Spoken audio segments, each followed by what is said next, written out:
Good morning, everybody. Thanks for coming. Anyone standing in the back, we do have some seating, it looks like, available up front here. So, my name is Brad Stock. I'm the Assistant Vice President of Investor Relations. I think I know a good portion of you, but those that I haven't would love to meet with you after the event. We welcome those that have joined us here in Dallas, as well as those online. So before we start today, I've got the task of going through a few housekeeping items to make sure that we are set for the day. First, a quick safety briefing. As shown on the slide, you're currently in the Century Ballroom. Restrooms are out these back doors and to the right. If you would please make sure all cell phones have been silenced. And if you get up at any point today, please tuck in your chair and also watch. We've got a lot of cords, so just want to make sure we don't have any tripping. Should we experience any inclement weather, likely not to happen with the sun outside, but if we do, hotel staff will direct us, as well as UP folks, to the basement. If there's an incident where we need to evacuate the hotel, we will go across the street towards the AT&T Discovery Center. And if there is a medical emergency, we have folks assigned to call 911, fetch the AD, and we have a number of CPR qualified folks. If you have any special medical conditions, please write those on a piece of paper and stick those in your right shoe or jacket pocket. And finally, if we have an active shooter situation, we'll assess the situation if all run, hide, or fight. Next, all of the slides from today's presentation have been posted out to our website, and a replay of this event will be posted soon after the conclusion. So if anyone missed it or if you need to leave early. Finally, I need to keep my good friend John Menicucci and the law team happy, so I have to read the safe harbor statement here. So today's Investor Day presentations contain forward-looking statements within the meaning of Section 27A of the Securities Act of 1933 as amended. Section 21E of the Securities Exchange Act of 1934 as amended, and the Private Securities Litigation Reform Act of 1995. In addition, management may make forward-looking statements orally or in other writing during and among today's management presentations and question and answer sessions.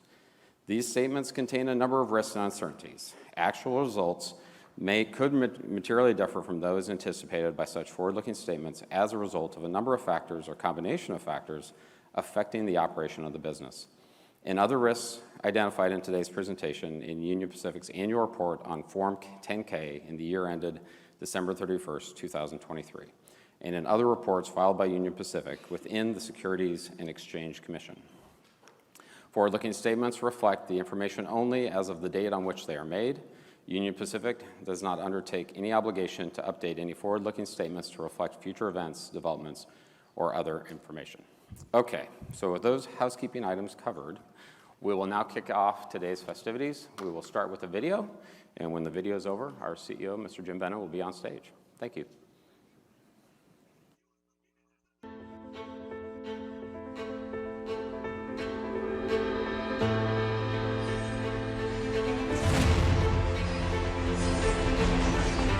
When a bold team rises on machines of steel and gold, buffed and buffered with passion and pride, we become the fleet. We rise to defy all obstacles and to beat all odds, knowing winning is the pursuit of what is possible. Building bridges and scaling mountains, we weather frost and fire. Connecting at the intersection of imagination and innovation, we are Union Pacific. Our strategy, safety, service, and operational excellence is our key to growth. To be the best at safety, we look out for each other. We carry goods with courage and care for customers counting on us, safeguarding communities depending on us, ensuring everyone makes it home.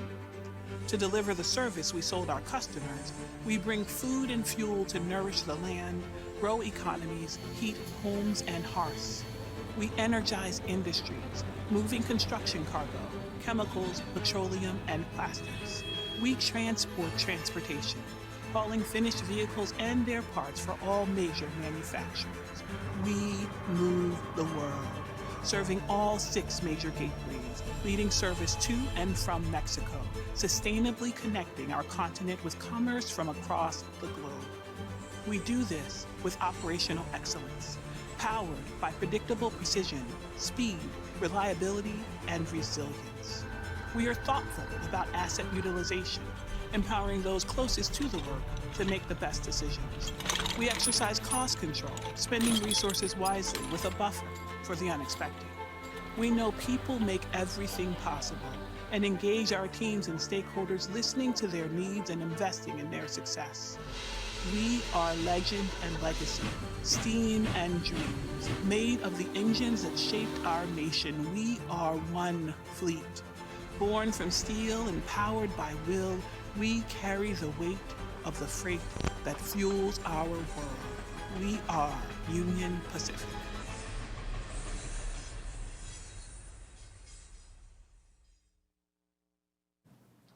Well, good morning, everyone. I'm having my first cup of coffee, so I am going to keep it close, okay? I am a little bit of a coffee snob, so guess what? It's not the best coffee in the world, but it'll do. It's got caffeine.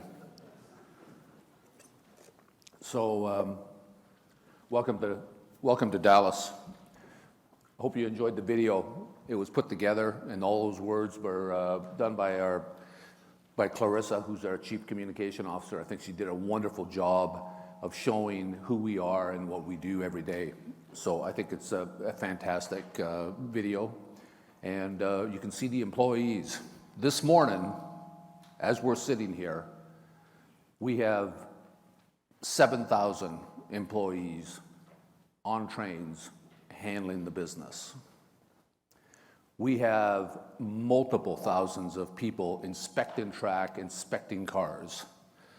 They're the people that actually do the final delivery that moves everything. Yesterday, we moved 2.35 billion. Yeah, none of that's on the slide. I don't like following the exact words they give me to say. So yesterday, we moved 2.35 billion GTMs of product. Think about that number. So it's not a small enterprise, and we have a responsibility to do that. Did we move it well? I look at things a little deeper inside than we give out to everybody on a daily basis, but our car velocity was good. Could be better. Never happy with car velocity. But our business in some segments is up, especially the international, much more. But overall, if I look at how we're handling the trains through terminals, the cars, how we're switching them. We had to handle over 100,000 cars yesterday, and that means you touch them not on a through train. We have spotted over 130,000 rail cars at customers ready to load, and that number's higher than what we would normally do, and some of that is because of the international. So I'm just giving you a feel of what I look at when I get up at 6 o'clock in the morning. Railroad's pretty good. Now, thanks for coming to Dallas, and hopefully yesterday you had a little bit of fun. I spent the entire time out in the sun, and I know a few of you did also. There was a few wimps on the management side, and I'll remember them. Like I think Kenny Rocker spent most of his time sitting inside one of those business cars. So Kenny, if you thought I missed it, you're wrong, okay? And there was a few others. But at the end of the day, what we wanted to show you yesterday was a little bit of our history. And I think that big boy steam engine is really representative of where railroads were and where Union Pacific was. But if you look at it where we are, what's real important to me, yesterday was fun. Last evening was fun. Today it's business. I got my tie on, I'm dressed for business, and we're going to be serious and take you through what we're going to be like and what we think we can do as a company in the next 3 years. We always are pragmatic about how we put targets out. We don't get too far ahead of ourselves. But in this event, and why we're having this event, is so that we talk about what we see and what we think is possible for us in the next 3 years. And we're always pragmatic when we put stuff out. So the numbers are out for anybody to see. I think it's 7:30 this morning, our guidance. But hopefully you all stay with us for the rest of the morning and listen to us as we take you through, okay? You're going to meet a number of great employees, and this was one of the reasons of having investor conference was for you to meet some of the talent that works with me every day at Union Pacific. And you're going to have them on the stage. You're going to have a chance to ask them questions.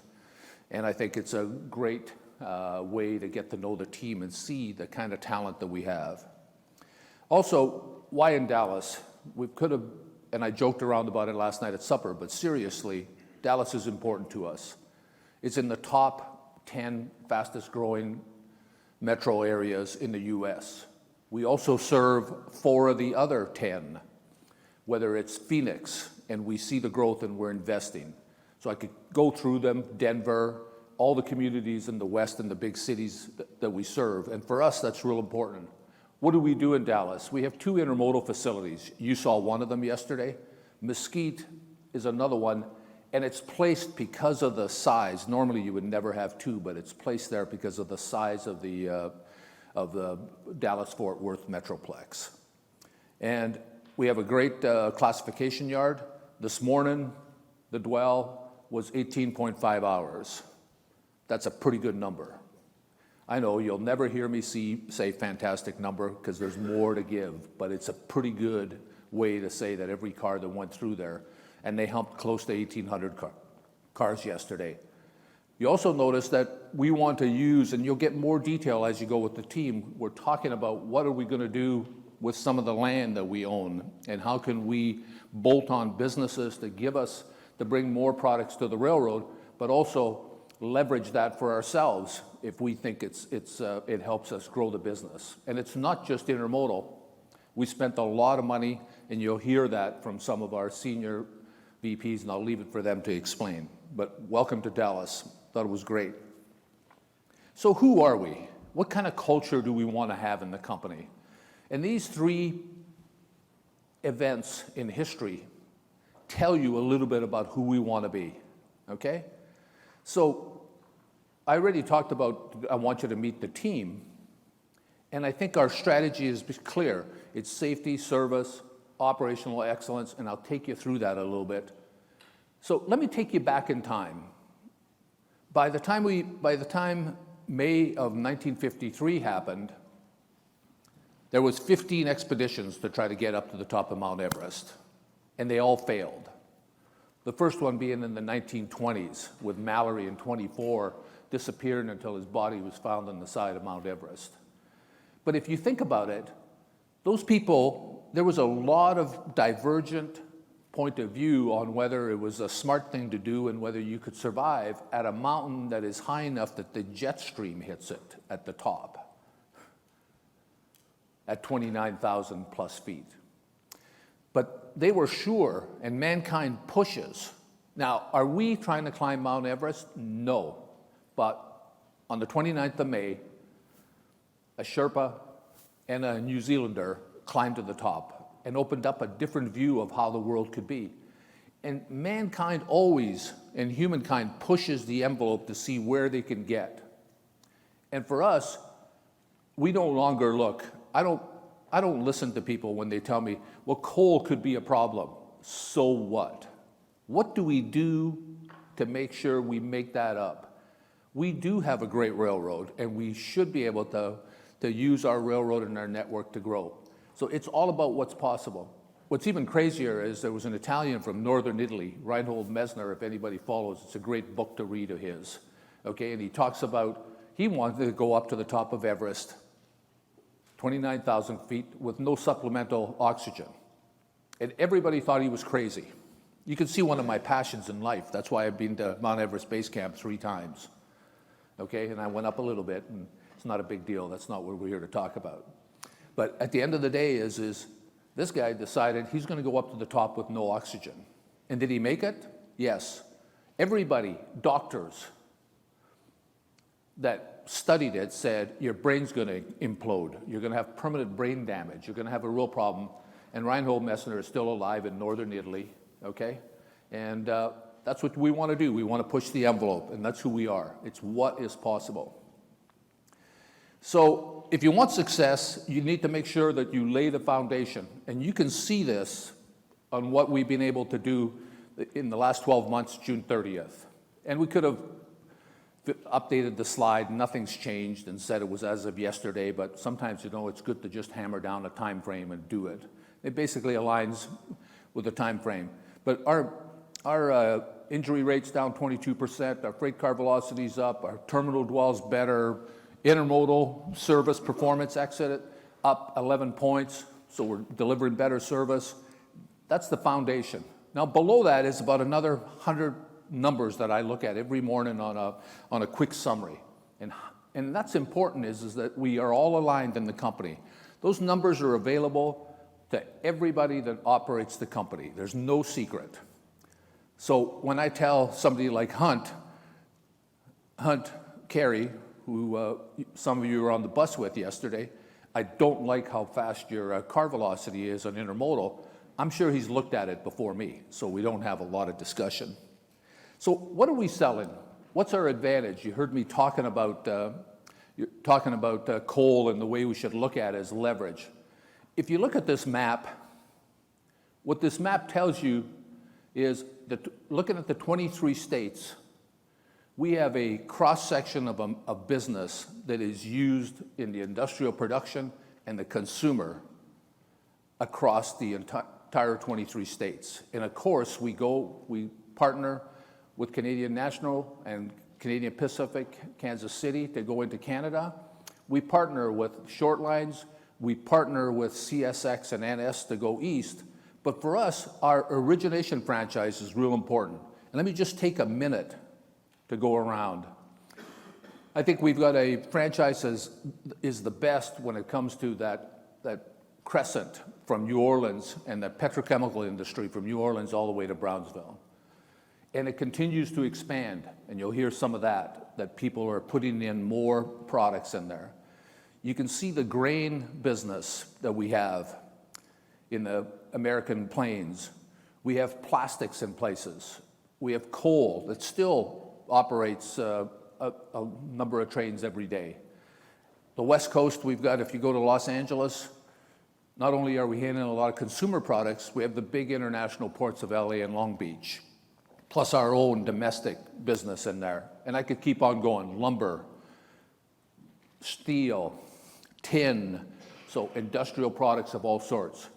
And we put that 70 miles an hour up there on purpose.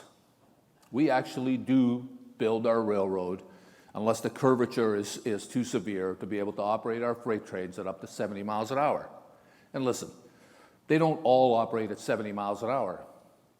But if anybody thinks that it's not the coolest sight in the world to see a regular length 15,000-foot train flying through Tucson, Arizona, east of Tucson, okay? And going 70 miles an hour as the interstate is running right next to it, and I'm in my vehicle in the interstate, that's pretty cool. And we sell that. It gives us, in some corridors, truck-like speed. Not everybody needs that speed, but the ones that do, we can go from LA to Dallas in around 2 days, and it's just under 2,000 miles. So that's what we're selling, and it's a great diversified business. We're serving the fastest growing centers, and our access into Mexico, I can't leave that, gives us multiple entryways into Mexico in all of them that go across, and you can see them listed on the slide. So what's our strategy? Let's get back to it. You've heard me say it. You'll probably hear me say it so often that you're sick of it. It's safety, service, operational excellence. And why start with safety? Listen, I've been railroading for a long time, okay? I think my first job was actually in 1975, but first time permanent was in 1977. In 1986, on February 8th, okay,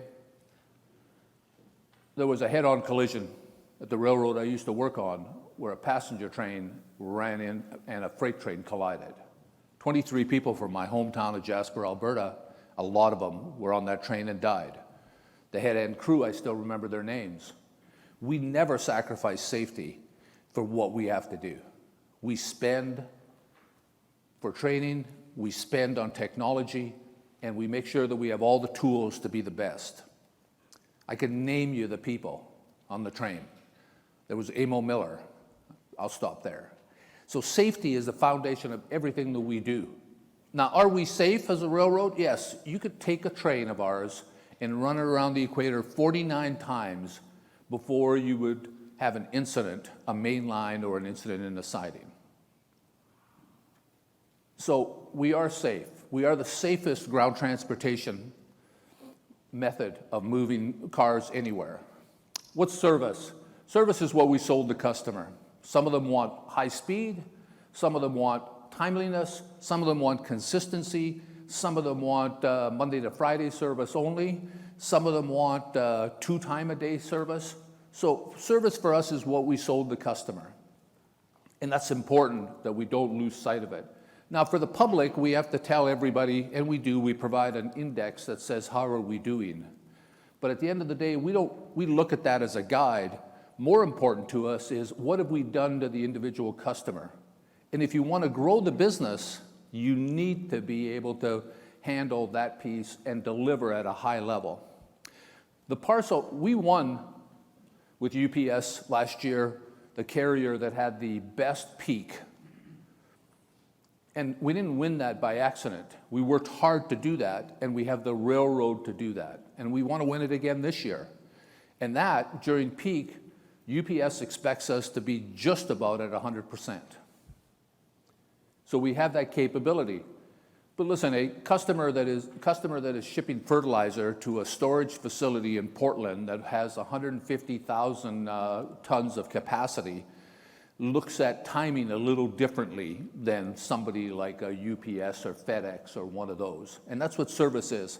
Asset utilization, listen, every locomotive costs us a lot of money, and every piece of equipment costs us a lot of money. So for us, we sweat the assets every day, but we keep a buffer. And if anybody was wondering what's Venna talking about when he's talked about buffer is, I think there wasn't a lot of people that expected the bump up in Western International Intermodal that happened here in the last 90 days. And I think we've been able to show people how we've been able to use that buffer in our railroad infrastructure, our people, and our assets to be able to do that. Cost control is all about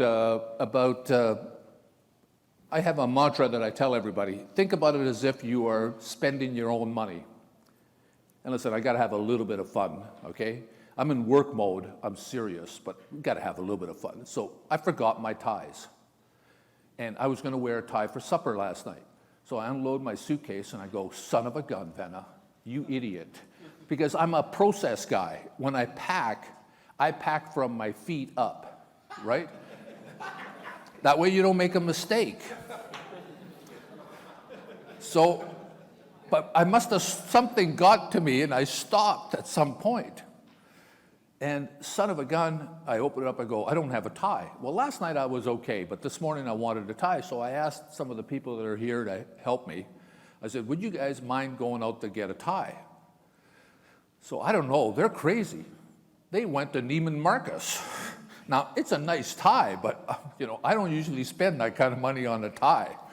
So they must have thought, it comes back to my mantra about spend the money as if it was your own. They thought, I'm sure Venna spends money and buys $350 ties, okay? Son of a gun. Anybody want to buy it off of me after? I'm willing to give it to you. And on people, it's the development of people.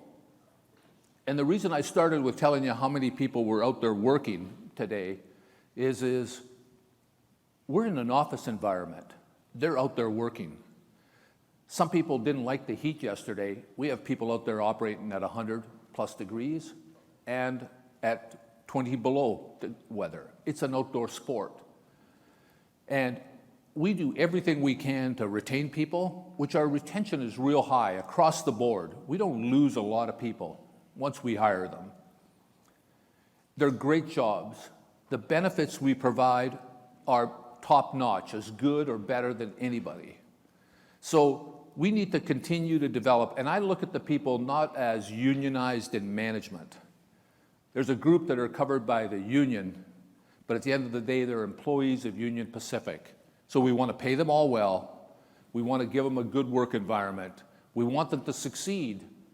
We want them to be shareholders at Union Pacific. And we have a program out there that everybody can buy in, and we match with 40% up to $15,000.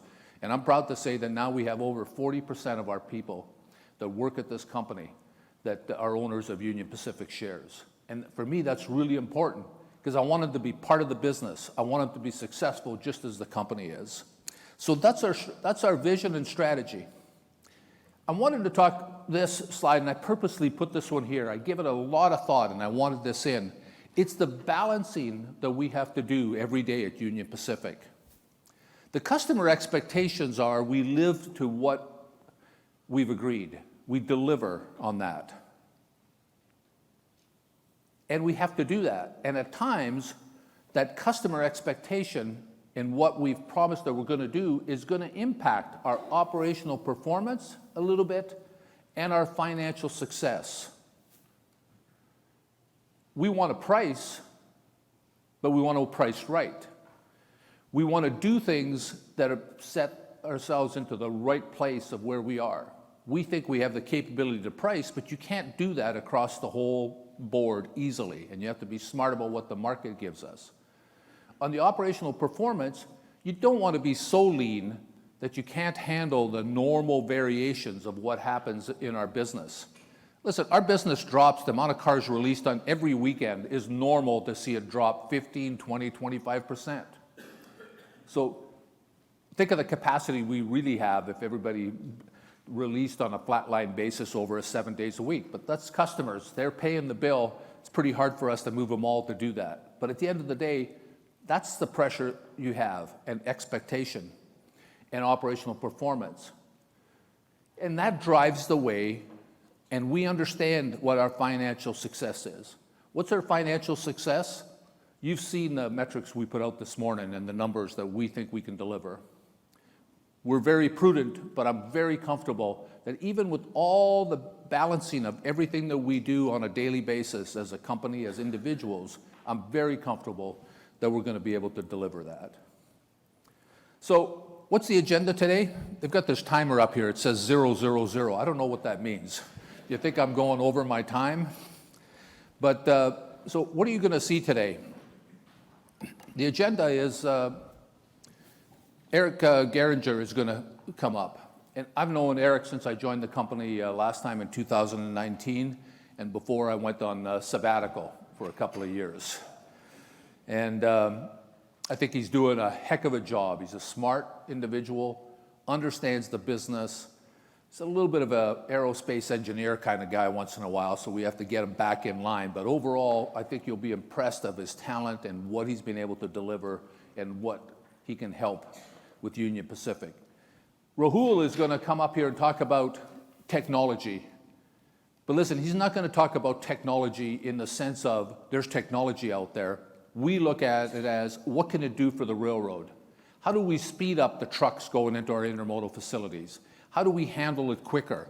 How do we make the UP experience for a customer better? And how do we have tools built? And he'll take you through a piece so that we can make decisions quicker and better in the railroad and how we operate our terminals, our operating plan, and what we're doing. Kenny Rocker, you know, I was joking around about him, and it was the truth. He didn't spend any time out in the sun. But at the end of the day, Kenny's a heck of a sales and marketing guy. He's a leader.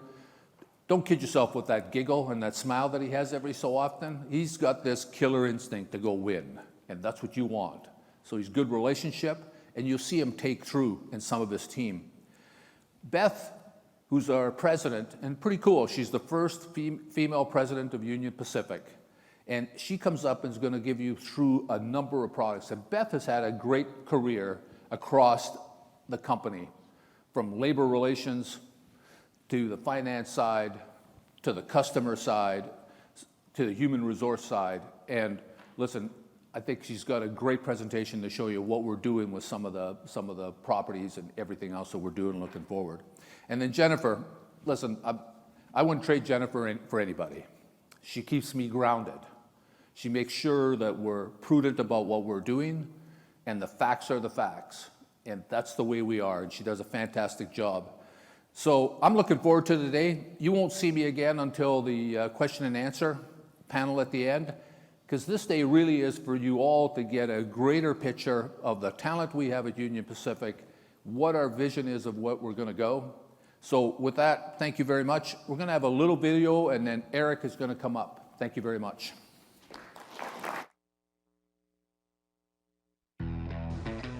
At the heart of every journey lies a promise. At Union Pacific, we are stewards of that promise, driven by the dedication of our people and backed by cutting-edge technology. Every day, we rise to the challenge of operating North America's largest railroad. We never lose sight of what matters most: safety. More than 7,000 wayside detectors monitor freight cars and locomotives in real time, generating 16 million data points daily to proactively identify and mitigate risks. Our engineering team visually inspects 4.5 million miles of track every year. We inspect another 500,000 miles, enough to cover our network more than 15 times, using innovative equipment like our autonomous geometry fleet. This technology and the data it provides puts investments and resources in the right place. Over the last 10 years, we have reduced track-caused derailments by 28%. As we invest nearly $10 million a day to protect and enhance our infrastructure. Autonomous unloading and loading systems eliminate the need to physically handle track materials while driving efficiency.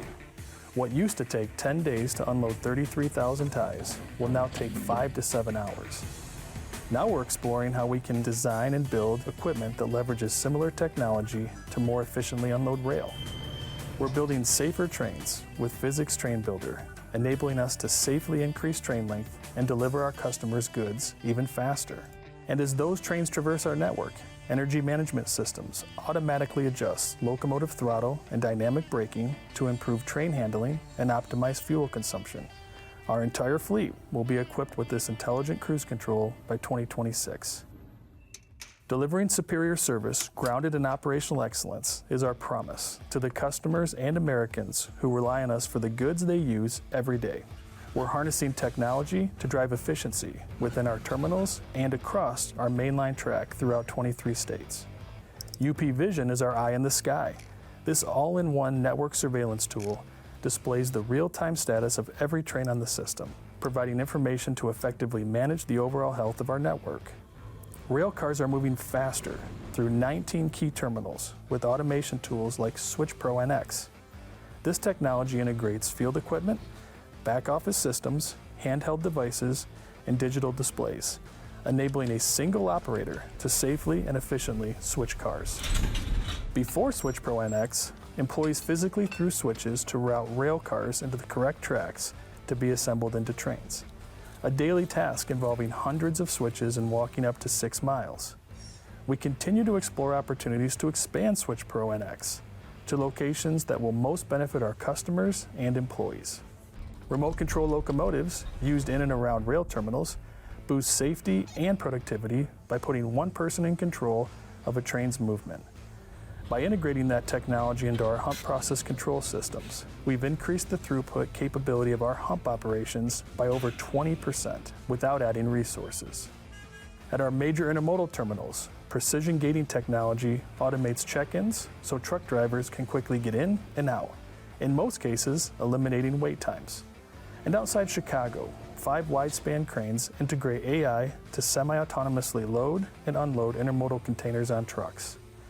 While we've come a long way since diesel locomotives replaced steam, innovation continues to unlock unlimited possibilities. We're testing a first-of-its-kind hybrid battery electric locomotive designed to cut fuel consumption by up to 80%.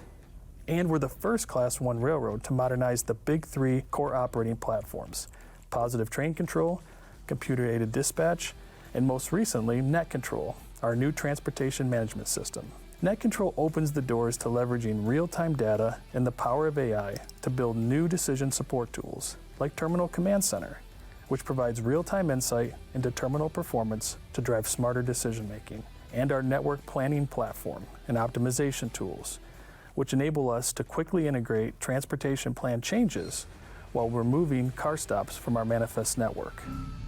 When we're safe, we lay the foundation to deliver our customers a consistent and reliable service that sets the stage for us to compete and opens the door to strong growth potential.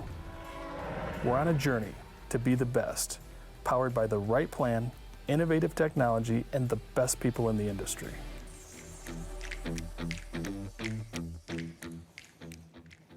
Well, good morning. It's an exceptional video. It really captures on the technology side when we're pursuing what's possible. That actually captures many examples of us doing that today.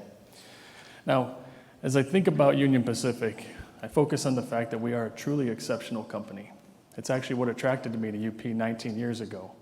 And as I think back over those 19 years, whether it was the 10 years I spent in field operations, as our chief engineer, as our chief mechanical officer, leading our transportation team, or the role I have now, the same two things have always driven me. The first one is our mission. We fundamentally build America. I believe at my very core, the prosperity of our country is tied to Union Pacific, and it's the greatest calling professionally that we can answer. The other thing that drives me on a very consistent basis, day in and day out, is I always believe there's a better way to do things, even things we're doing well today.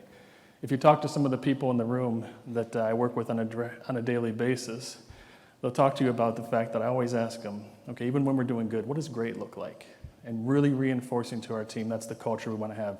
It's almost a perpetual dissatisfaction with our results because it pushes us to always accept the fact that we can do better. So let's start on how we think about safety. Already this year, we're making tremendous progress in our safety results. We are clearly on the path to become the safest railroad. We're doing it with the strategy that you see here on this slide. It has 4 specific pillars. On the left-hand side, it starts with our work to prevent serious injuries. This is a program in which we target a specific set of our rules that we know that any form of non-compliance can result in a serious injury. We spend more time in the classroom, more time in the field with our employees, helping to ensure they understand how to execute against those rules. You just saw at least half a dozen examples of the leveraging technology pillar of the strategy. On the commit side, we talk about this as it's a hearts and minds program. It's us being in the field, to Jim's point, no titles, just people out with those that have done the work before and those that are doing the work now. We do that for 2 reasons. We want to provide education, coaching, and training while we're out in the field actually doing the activities that run this railroad. But at the same time, we want our craft professionals, who are those closest to the work, to have an avenue to talk to managers about how did they think we should do the work, and then using that feedback to continue to evolve how we think about safety. And then finally, peer-to-peer. Peer-to-peer is about a family culture. We are a family at Union Pacific, but also, like a family, you have to be able to care for yourself when it comes to safety and those around you. And that manifests itself in having the courage, no matter how few years you have on the railroad, how many years, what title you have, you're willing to take on the conversations where if you see something unsafe, you talk about it, you mitigate that risk.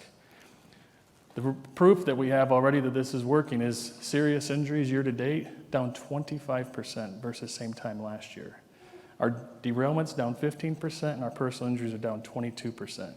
We're not the safest yet, but we're going to be there. So let's talk about the railroad itself. And really, no matter what type of audience I'm talking to, this slide always usually shows up. Because I believe one of the responsibilities of my job is to deepen the understanding of any person I come into contact with on how do we fundamentally execute operational excellence.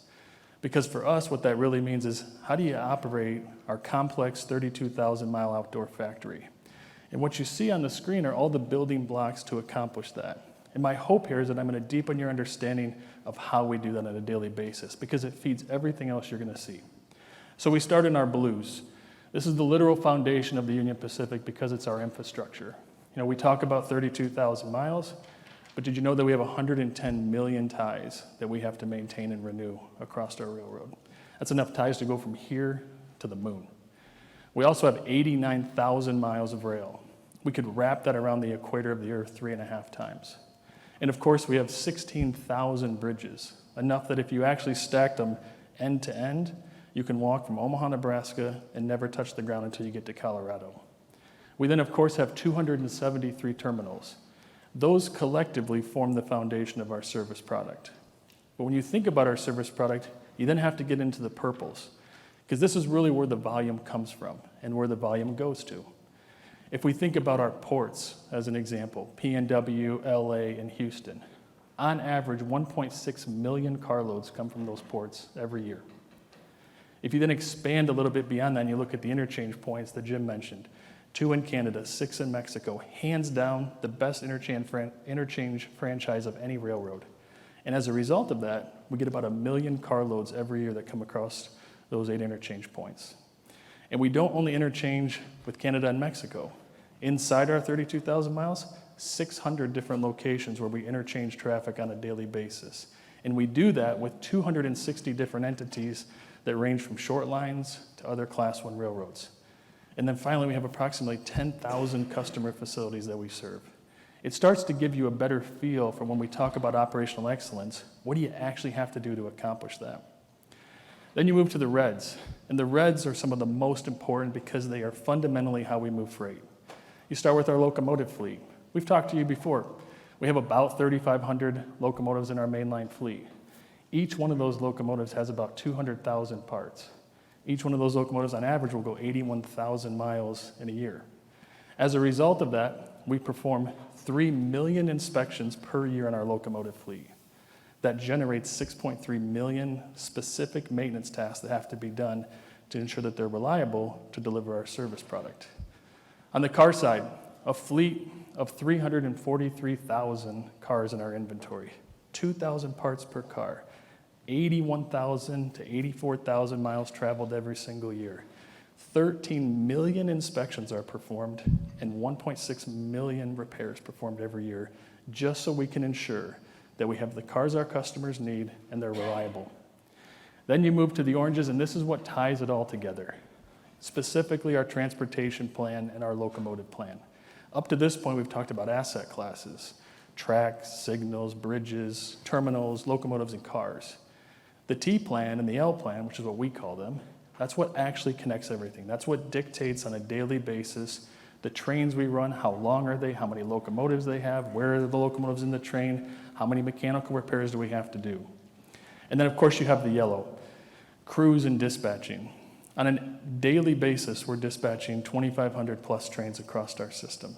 And of course, we wrap our safety systems around all of that. So when you hear us talking about building America with operational excellence, this is how we do it.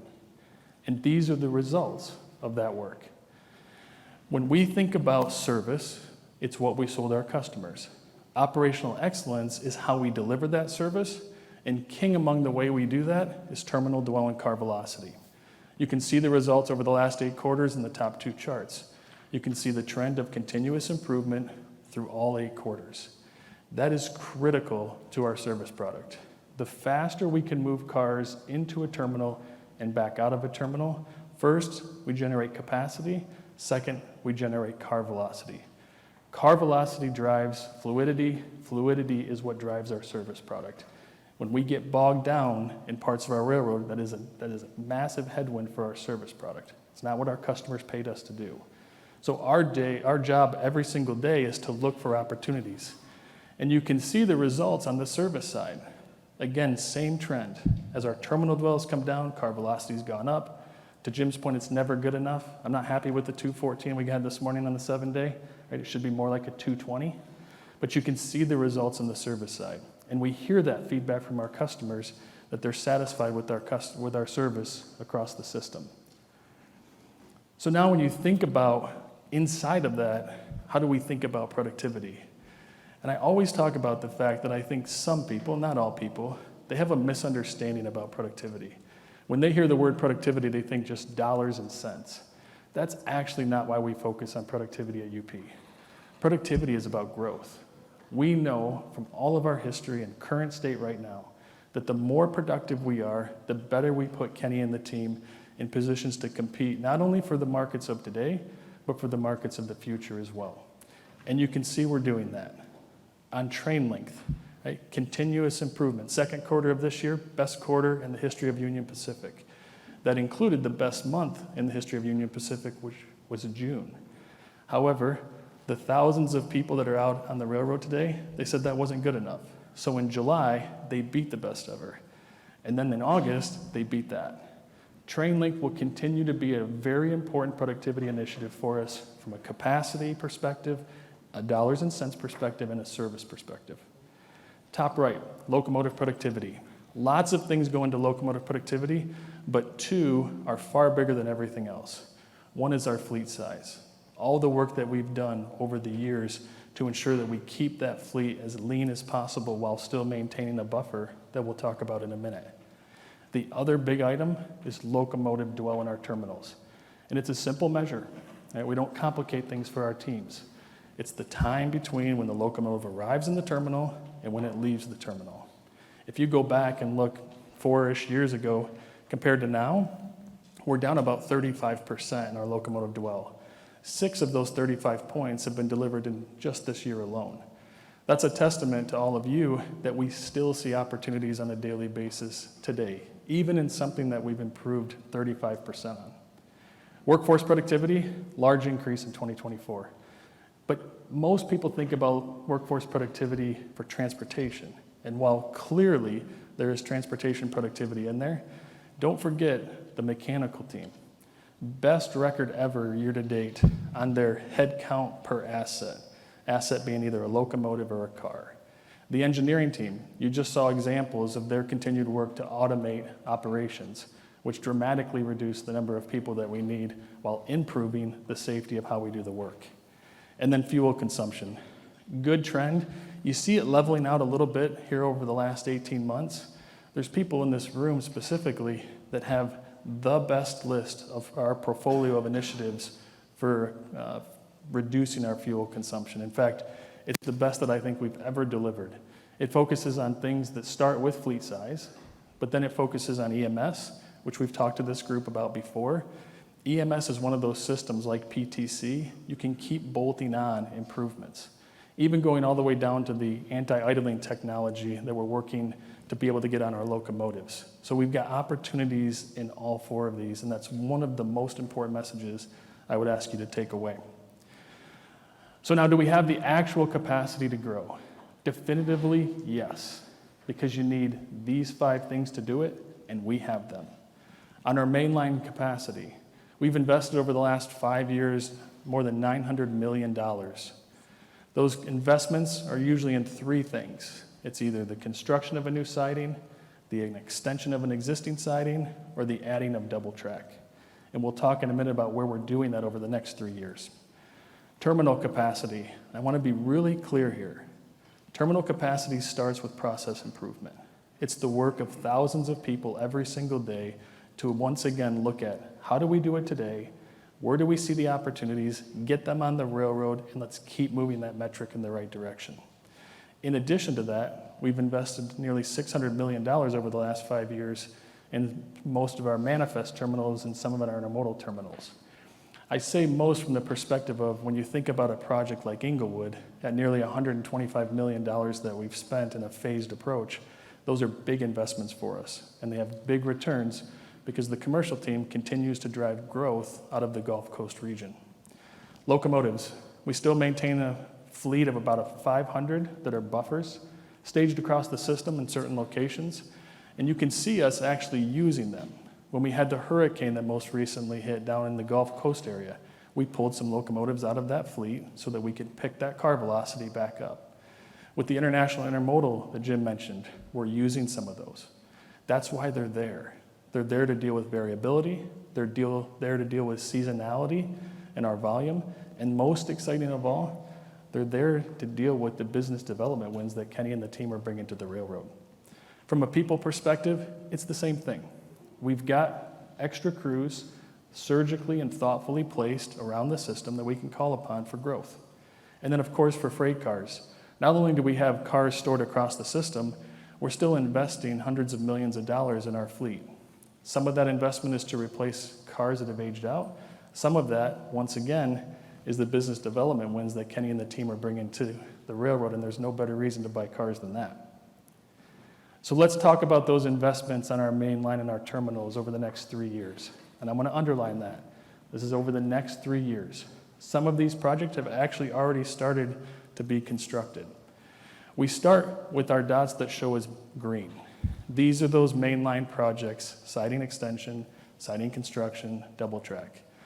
Some of them that have my highest attention are the green dots that you see up in the Pacific Northwest, siding extensions and siding construction. That will allow us to continue to drive growth into the PNW.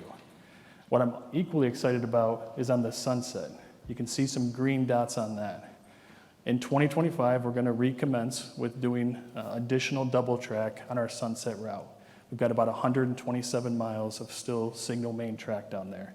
That's a direct result of the growth that Kenny and the team have in our long-range plan. The yellow dots are our manifest terminals. You're going to see us continue to invest even more in our manifest terminals, and that's a direct result of ensuring that we have the capacity to handle the growth over the next 3 years. Those investments take two forms.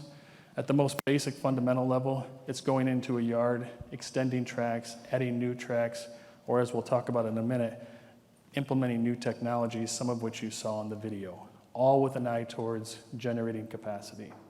The other form that it takes is where we actually put what we would call as a bypass track. So if you have a single main running through a terminal, it's adding another track next to it, say for about 3 to 5 miles, so that you can circumnavigate that terminal and promote fluidity in the terminal.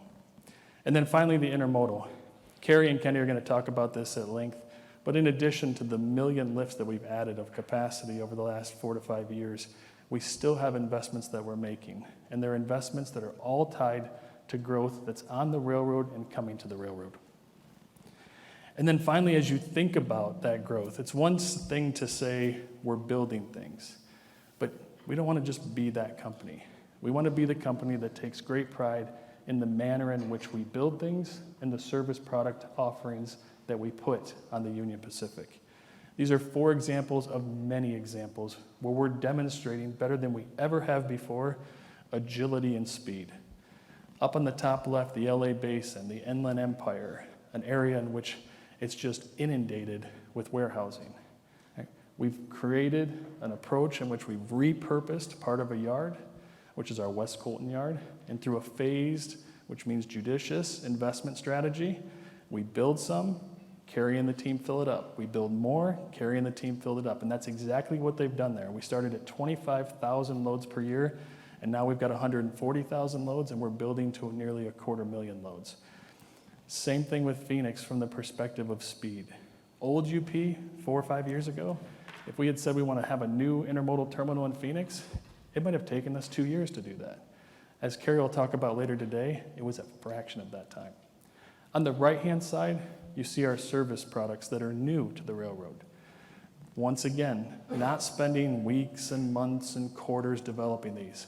Rather, it's Kenny and the team saying there's demand there, what service product do our customers need, and coming to us, helping us understand that and getting it on the railroad. The one that's LA to Chicago, that was about actually bypassing G4 to go to G2, which gets you closer to the heart of Chicago. That train is out there and it's running. Falcon and Eagle Premium, this is all about the service that we've established coming out of Mexico, going into Chicago and then eventually Canada. Some of the best performance intermodal-wise that we have on the entire system. So the bottom line for the operating department is as we think about operational excellence, we're demonstrating that on a daily basis. But that mentality, that perpetual dissatisfaction with our results, that's our culture. Because it's in that perpetual dissatisfaction we continue to challenge ourselves from going from good to great. Thank you. The next person up is going to be our CIO, Rahul Jalali.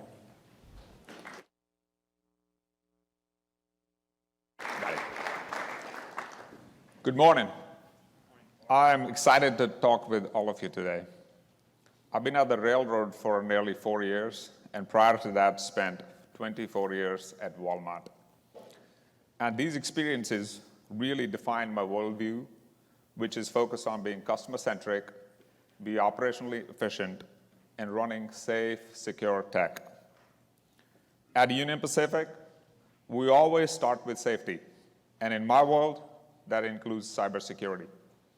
We're excited about setting industry standards and regularly collaborate with best-in-class partners, as well as the government, to keep us secure. We have built a strong foundation of platforms across our business, starting with the Salesforce CRM for marketing and sales to the industry-leading platforms for operating and we are in the process of implementing SAP for our back office systems refresh. What excites me is that we are beginning to thread these platforms with free-flowing, rich, real-time data that enables the development for features driving operating efficiency and customer centricity. As you saw in the video, we take pride in being the first railroad to deliver the next generation of core operating systems with the completion of our net control transportation management system. It is built with an advanced microservices architecture that is generating 6 billion API calls a day. This volume rivals what you may see from some of the most admired companies in Silicon Valley. Yes, that's coming from Union Pacific. Combined with AI and machine learning, we see an opportunity for the next generation of productivity. Eric and I have set an aggressive goal to deliver $100 million in productivity over the next 3 years from these efforts. You saw an example of this in the video, but let me tell you about a few more. First, let's start with the Agile Transportation Plan. Again, you saw that on the video. It's an initiative where we're focused on developing a better quality transportation plan and enabling the capability to replan on demand as things change. In our large outdoor factory, things evolve rapidly, and our transportation plan should also evolve to optimize the millions of car connections we execute each year. In turn, that optimization improves network fluidity. You heard Eric talk about 5 critical resources required to grow, and we are leveraging our rich data layer to optimize those resources for maximum efficiency. An example of this is using our data to expand the footprint of remote control operations performed across our network. We also see this opportunity to help our frontline employees. And one way is through decision support tools. Terminal Command Center, which you saw in the video, provides a real-time view of terminal performance, advancing our ability to drive productivity. In future, we'll enhance Terminal Command Center to equip those frontline employees with turn-by-turn direction for consistent execution. That consistent execution will drive improved service. Finally, we have several initiatives around automation in play to help drive productivity as well as capacity. One example is the semi-autonomous crew repositioning in our yards. In this pilot, a vehicle capable of driving itself will position to pick up a crew, and then the crew then drives themselves back, or simply vice versa. We are piloting the tech at a location right here in Texas this year with an opportunity to expand thereafter. If you think about the scale of van rides we use annually, which is more than 100,000 in our yards, you can begin to see what this innovation will mean for efficiency and cost. I again want to emphasize that we are beginning to use AI pervasively in all these efforts and continuously train our AI models on the real-time data. And our technologists are now deeply embedded, partnering with the operating expertise of Eric and his team to redefine operations. Now, equally as important is the customer experience, and I heard a lot about that at the dinner last night. So let's talk about that, how our platforms will enable growth with our customers. Customers have told us loud and clear that they would like to see an accelerated shopping journey, whether they are new customers or existing ones with new business opportunities. Using this real-time data integrations, we've reduced the time to onboard for the new customers already by 20 to 25%. Now, my friend Kenny and I never are happy with that number. We want to get that onboarding process even better. So we'll go back to Jim's challenge of what's possible. We are continually evolving to reduce the friction across the entire customer journey. We're also getting very sophisticated in connecting directly with customer supply chain systems, which in turn reduces calls into our customer care and support teams. And one thing that excites me about these interactions, that we are now developing bi-directional pathways with our key customers. In addition to the information that they request, we're also pushing the data to the customers that'll help them make more agile supply chain decisions. Finally, customers have told us when it comes to visibility, again, I heard that a lot at the dinner table last night, they would like to see three things. Where's my stuff? Can you be exceptional in exception management? And when an exception happens, notify us in real time. And we agree wholeheartedly with that. In response, we're actually developing a new product that will arrive later this year called Customer Vision. And we're not doing that in a vacuum. We have a pilot group of more than 100 customers who have started to provide feedback from the very first line of code that we are writing. That is customer centricity to me. Ladies and gentlemen, we have a very talented tech team at Union Pacific, and I'm excited by the tech-powered era of railroading that's getting unleashed at UP. Thank you. And next we have a panel with Brad. Yeah, sure am.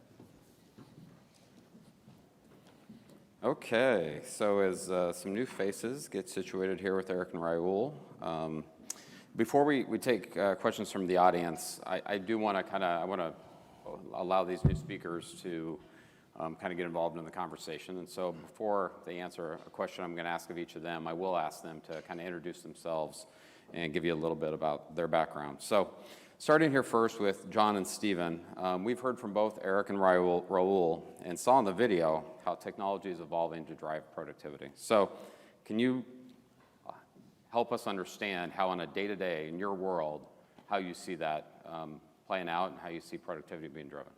Well, let's start with John. Good morning. A little bit about myself.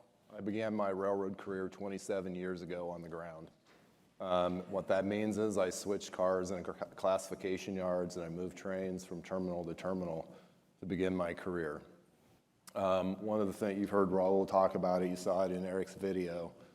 I was one of the first few people on the Union Pacific to ever have an RCL license to operate in a classification yard. Running remote control operations is something I'm very familiar with. Throughout my career, I've had various field operating roles, eventually leading teams that operated terminals and line of road facilities across our network, becoming a general manager of 2 of our service units.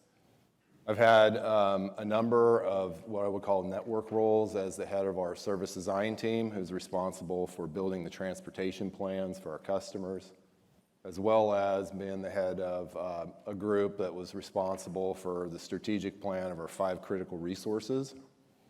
And then my most previous role was as the head of the Harriman Dispatch Center, our network operations center, who's responsible for dispatching and distributing locomotives and crews across our network. All of those experiences inform and build my decision-making on a day-to-day basis in my current role. But to answer Brad's question, there are 2 really notable things that stand out. For those who had the opportunity yesterday to go to Dallas Intermodal Terminal, you saw our autonomous tie unloading machine. And for those that are maybe less familiar, distributing ties across our network is a critical step into actually doing the tie replacement work that needs to be done every year. If you think about it in terms of yesterday, today, and tomorrow. Tomorrow is the machine, but yesterday that work was done by hand by people literally in a car, lifting 200-pound ties and throwing them out along the right-of-way. A very laborious, very hard work. If you can imagine doing that yesterday in the Texas heat, all day long for hours upon hours. Today, we use a backhoe that's attached to a gondola car, and we pick those cars out and we do it. While it's a major step forward, it's certainly a very laborious and time-intensive operation. So today, to do that same work with that backhoe, it takes multiple days worth of track time to do that. Call it, sometimes those projects are around 10 days just to get the ties distributed out there. Tomorrow, at the push of a button, you'll be able to do that in just a handful of hours. What does that mean? That generates latent capacity on the railroad. that we can use to grow into the future without the need for added capital.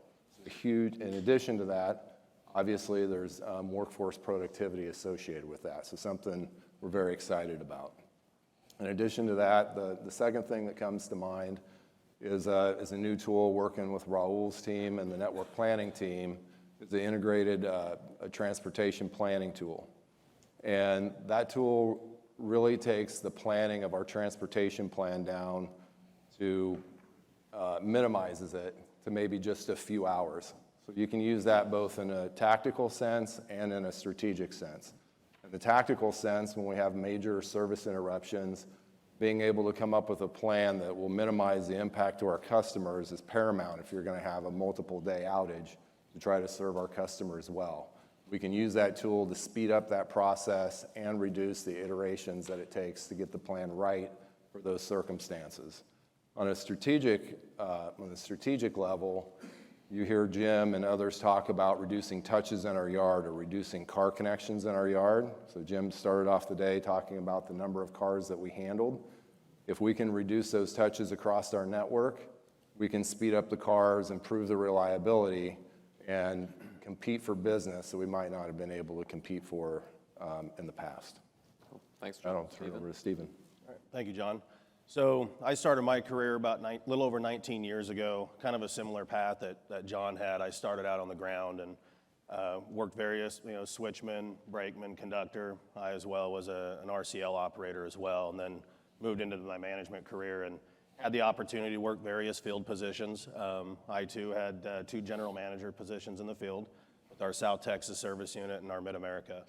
From there, I moved into a few different AVP roles, 2 of them being network level type positions. The first one was over our network designing the transportation plan for the network. And the other one was over asset distribution, which was managing and distributing their entire fleet that we have on the railroad, on top of our crew management services. And I also had a third AVP role, which was our operations for the northern region. So to present now, I'm the Senior Vice President of the South. And so to get to the question, when I really think about technology, I'm thinking about productivity in our terminals, and productivity specifically around how many cars that we're processing per minute. So there's 2 applications that I'll cover as well, one of them being the Mobile NX. And Mobile NX has already, as you saw in the video, produced over 20% of productivity in those terminals that we cut it over so far. And if you recall, there was a gentleman standing next to a large monitor processing cars. That's Mobile NX, that's what I'll be referring to. So when you think about it in a sense of an assembly line.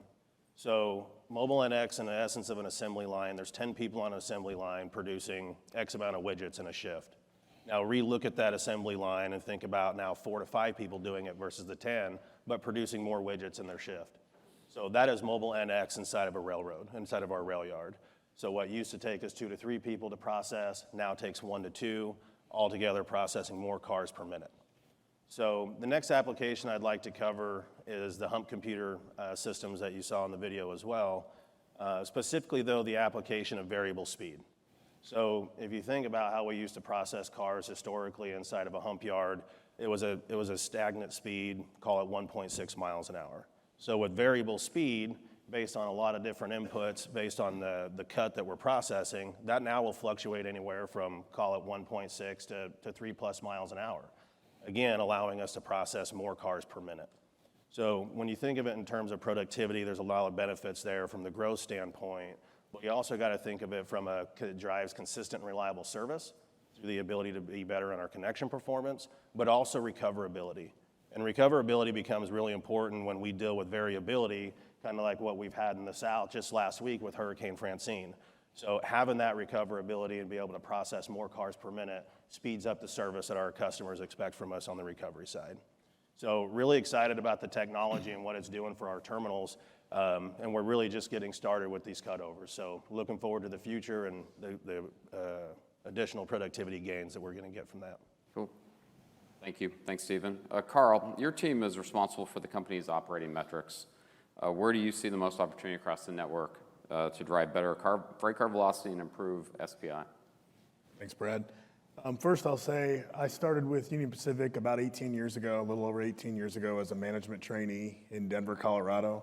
I spent the majority of my career in field transportation roles at different terminals, working in 10 different locations, some of those multiple times, including 3 general manager positions before I moved to a chief mechanical officer role at our headquarters for a few years.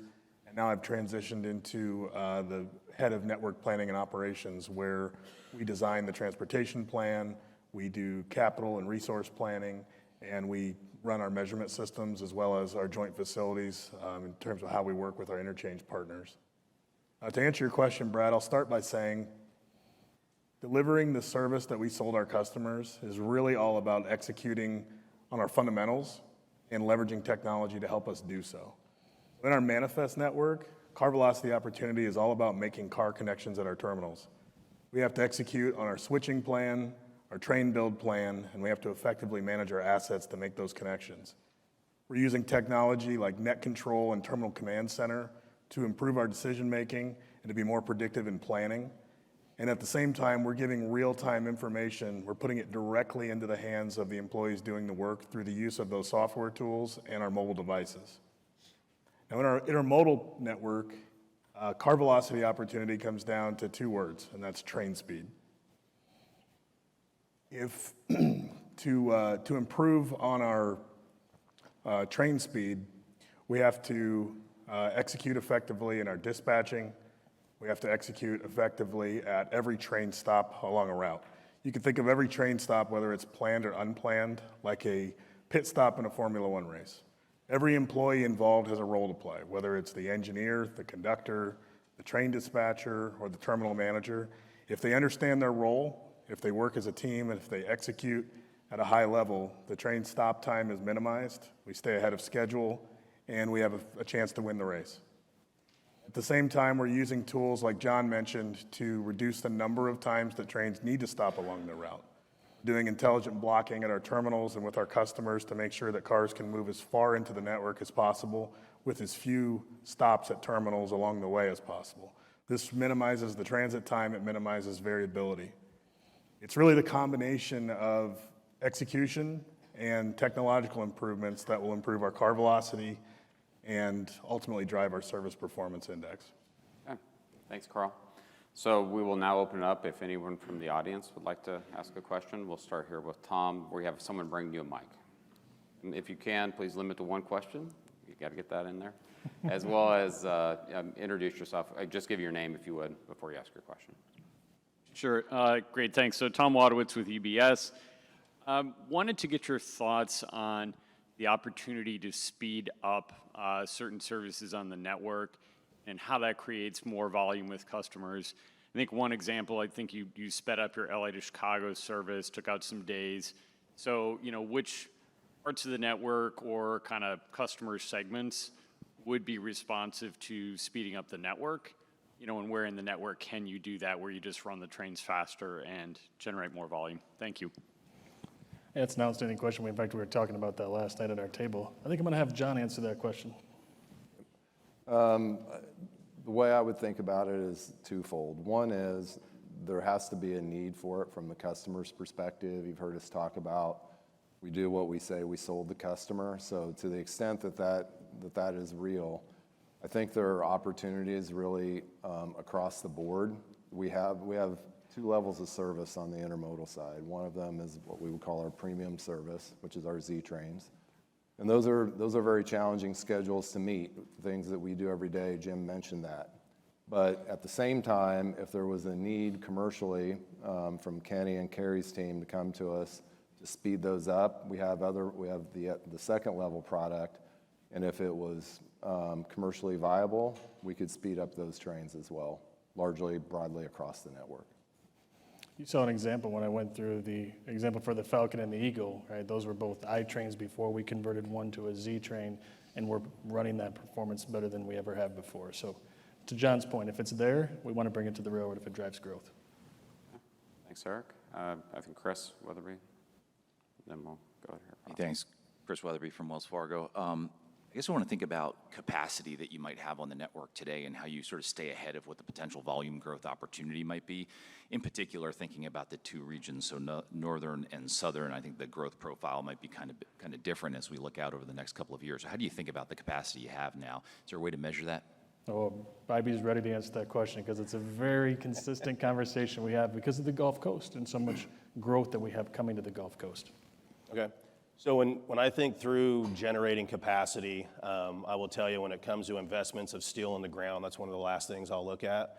So really look at it in I'll break it down in three different portions. One of them is, I think you've heard someone earlier today talk about execution, right? So if you think about what a terminal's capable of, are we actually meeting those deliverables inside of a terminal?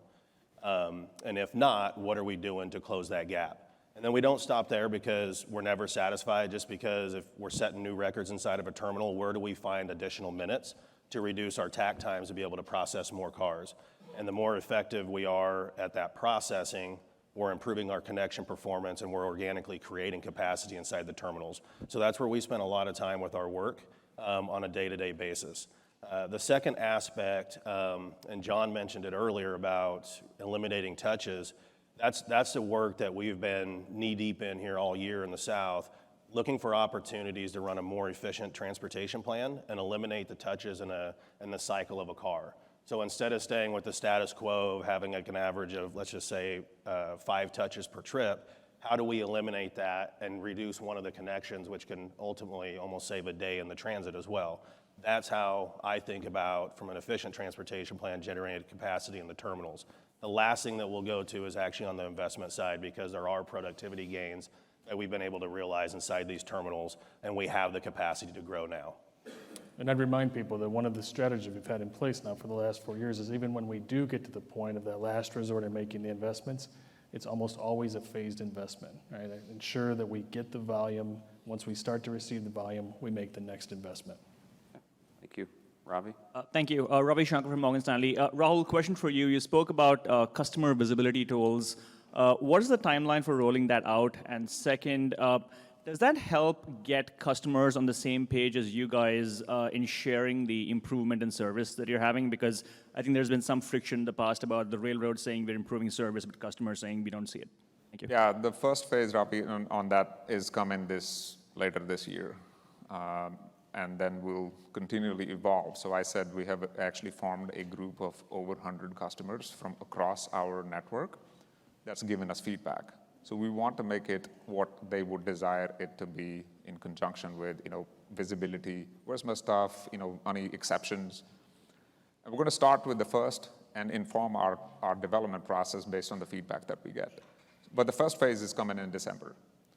Ultimately, when customers have, as the service improves, they're having to get to, when they deal with railroads, to a disparate set of places within our systems to get to the information. This is one single pane of glass where they'll start, and they can drill down, they can reach out, they can actually create tickets from the same place. So first phase coming in December with a very robust plan to kind of keep scaling it up over the course of next year. Go to Tony, and then we'll go over here to David next. Hi, it's Tony Hatch. Rahul, where does RailPulse fit into your customer visibility plans for the future? Yeah, so we were early, into the RailPulse, coalition out there. So we are very supportive as a company around RailPulse, but it's just not RailPulse. Let me take a broader view, Tony, around, our ability to develop IoT.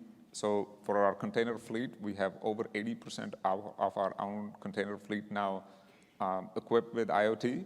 And on the RailPulse side, as an industry, there is 5,000 cars that have been equipped with the IoT devices. Now, on the rail car side, the number is pretty enormous. At the UP side, we have about 500. It's just a very small fraction. But what we are developing is use cases both on the container as well as the RailPulse, on the rail car side, on what is it that the customers want, right? Where's my car? Can we give turn-by-turn directions or any other data that can be acquired from that IoT devices?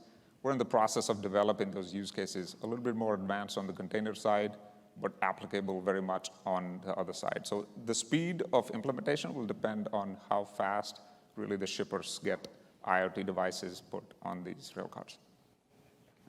Okay. David. Thank you. David Vernon from Bernstein. So Eric and team, you're running a model now with 9,600-foot trains, getting closer to that 10,000-foot level. Several years ago it was, shorter. All the infrastructure is built for some of those shorter trains. I'm just wondering if there's still points in the system where you're maybe not running at the right level of productivity, or you're having to do workarounds to accommodate some of the infrastructure that's not been adjusted for the longer train lengths. And as you think about, that investment program over the next couple of years, how should we be thinking about those bottlenecks coming away and opening up some further opportunities for productivity or efficiency? Thanks. Sure. So Carl's group is actually the tip of the spear of our train length initiative. So Carl, you want to respond to that initially? Yeah, so when we think about train length, we really think about it in terms of an opportunity to generate mainline capacity and give us a platform for growth. So we don't think about it in terms of just how do we make the number higher. We think about it in terms of what do our customers need? What service have we sold them? Are we utilizing any latent capacity on a given train symbol, whether it be tonnage capacity with the number of locomotives that are on the train, maximizing that, or leveraging the routes that you mentioned that have previous investments into double track or siding extensions. So the way we look at the network today, there is latent capacity in a number of places. We have terminal capacity, we have mainline capacity, and we're continuing to leverage the latent capacity on the individual trains. We'll continue to do that. You saw on Eric's slide the number of run-through projects and mainline projects that are still yet to come in places like the PNW, and then more of a terminal focus on places like the Southeast and around the soda ash patch area in Wyoming. So you'll see us continue to implement the strategy we've been working on. The proof is in the results, where we've set record train length over the last few months, and we've had a 30+% gain over the last 5 or 6 years. That'll continue as we move forward. Okay. I have to keep us on schedule here. I can't sit and ignore the zero like Jim can. So we'll keep us on schedule here. So next we have a break. So we have a 15-minute break. We'll start with a video when we come back. You'll hear the train horn to try and get us back here so we stay on time. I want to know a bunch of you have flights that you want to get to, so we're going to keep this on time. So thanks, everybody.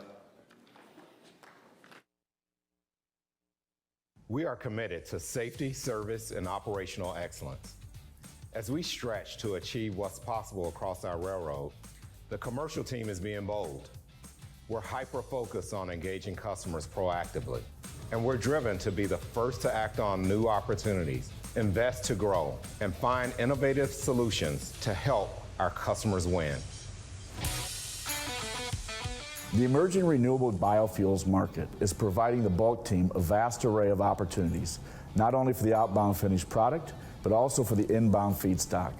We're proactively collaborating with our existing customers and new market entrants, working to develop and enhance an entire supply chain. Union Pacific has the premier franchise for feedstock origination, with access to nearly all the soy processing facilities in the western U.S. This includes the new crush facilities opening this fall: Norfolk Crush in Norfolk, Nebraska, and Bartlett Grain in Cherryville, Kansas. They will each have the capability to crush over 38 million bushels of soybeans annually.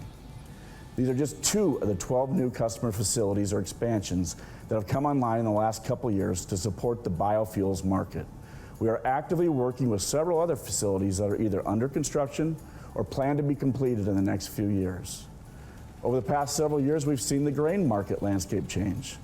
Beyond the increase in domestic processing of soybeans, we're also seeing geographical shifts in domestic feed markets. To continue maximizing our participation in our growing market share, it's critical we expand both origin and destination capabilities. Origin facilities give us capacity to extend our reach for bushels of grain, while destination facilities assure our participation in expanding markets. For example, Viterra recently announced they're building a new grain facility in Dalhart, Texas, that will be served by Union Pacific. Anticipated to be completed in mid-2025, this facility will increase Union Pacific's access to animal feed markets, expected to grow by 18,000 rail car equivalents by 2026. Union Pacific also has seen strength in grain moving into Mexico. We have a strong network with our north-south line providing access to all 6 border gateways into and out of Mexico. Our network is well aligned to serve their growing demand for animal feed and penetration opportunities for incremental wheat used in flour production. These are just a couple examples of how we're growing our grain portfolio. Over the last 2 years, Union Pacific has secured new business from over 20 facilities that are either new to the Union Pacific network or have recently expanded, giving us access to over 190 million bushels of additional origination and destination capacity. New assets like these are long-term growth engines for Union Pacific and will generate revenue for more than 50 years. The bulk team remains focused on growth, and our future is bright. Our industrial team is intensely focused on delivering highly profitable carload growth for Union Pacific. One area where we are achieving that growth both now and in the future is with our petrochemicals business.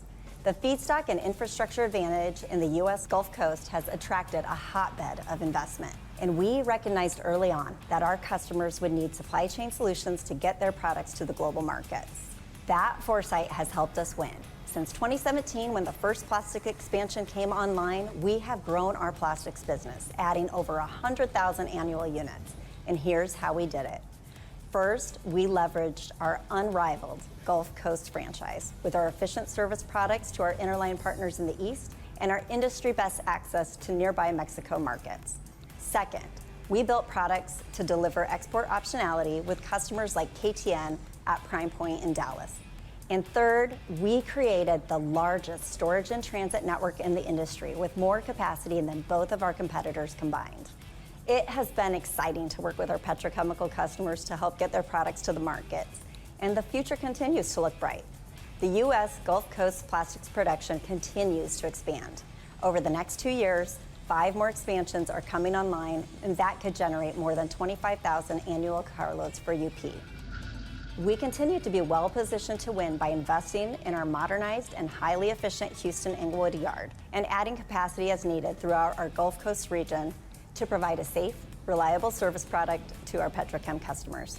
Beyond petrochemicals, we are focused on outperforming the markets by locating rock, forest products, and metals customers on our railroad.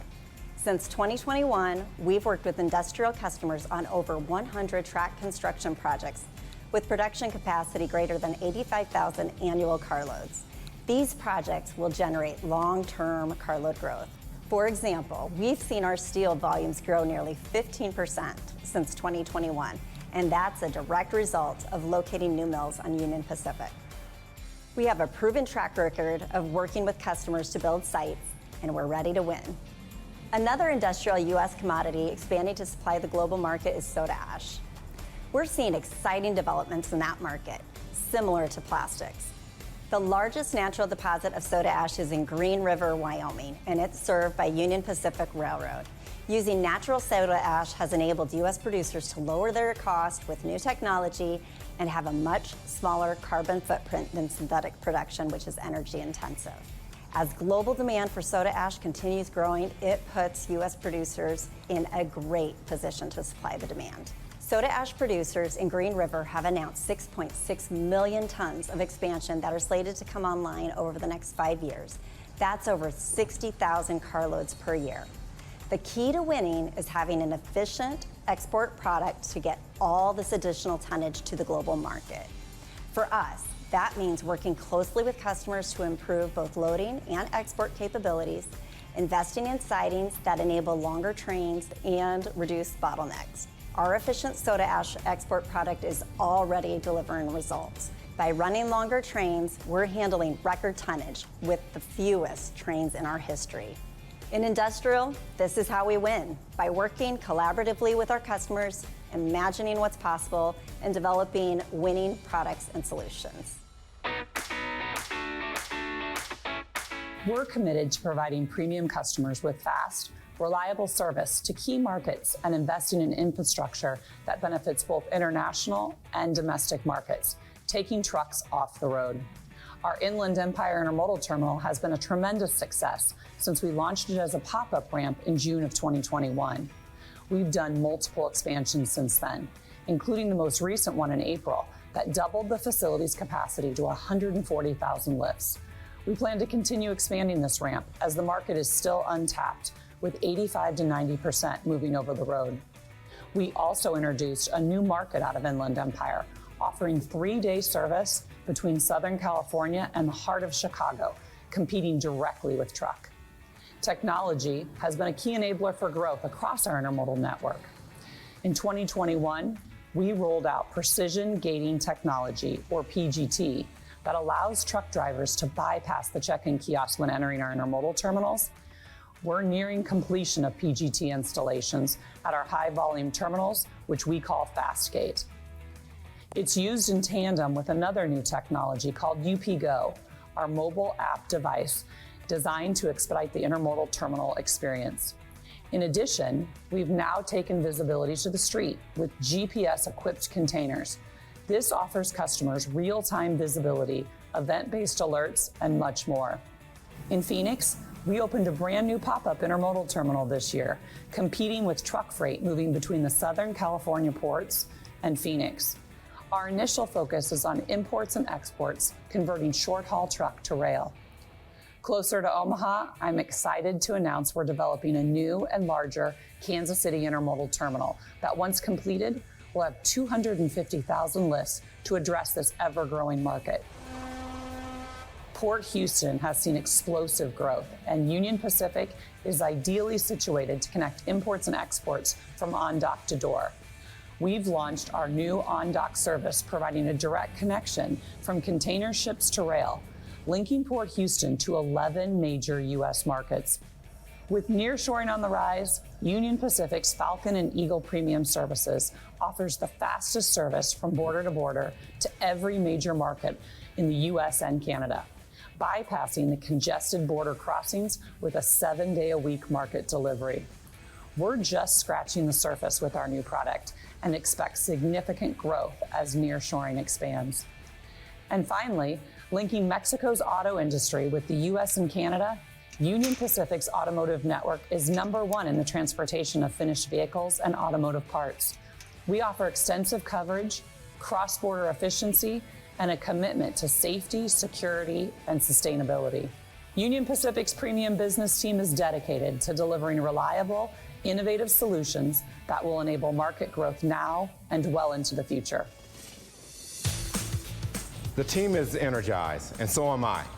We have a passion for growth. We're delivering innovative product offerings, creating new services for our customers, extending our reach to serve new markets, and leveraging technology to make it easier to do business with us. The table is set to meet the needs of our customers.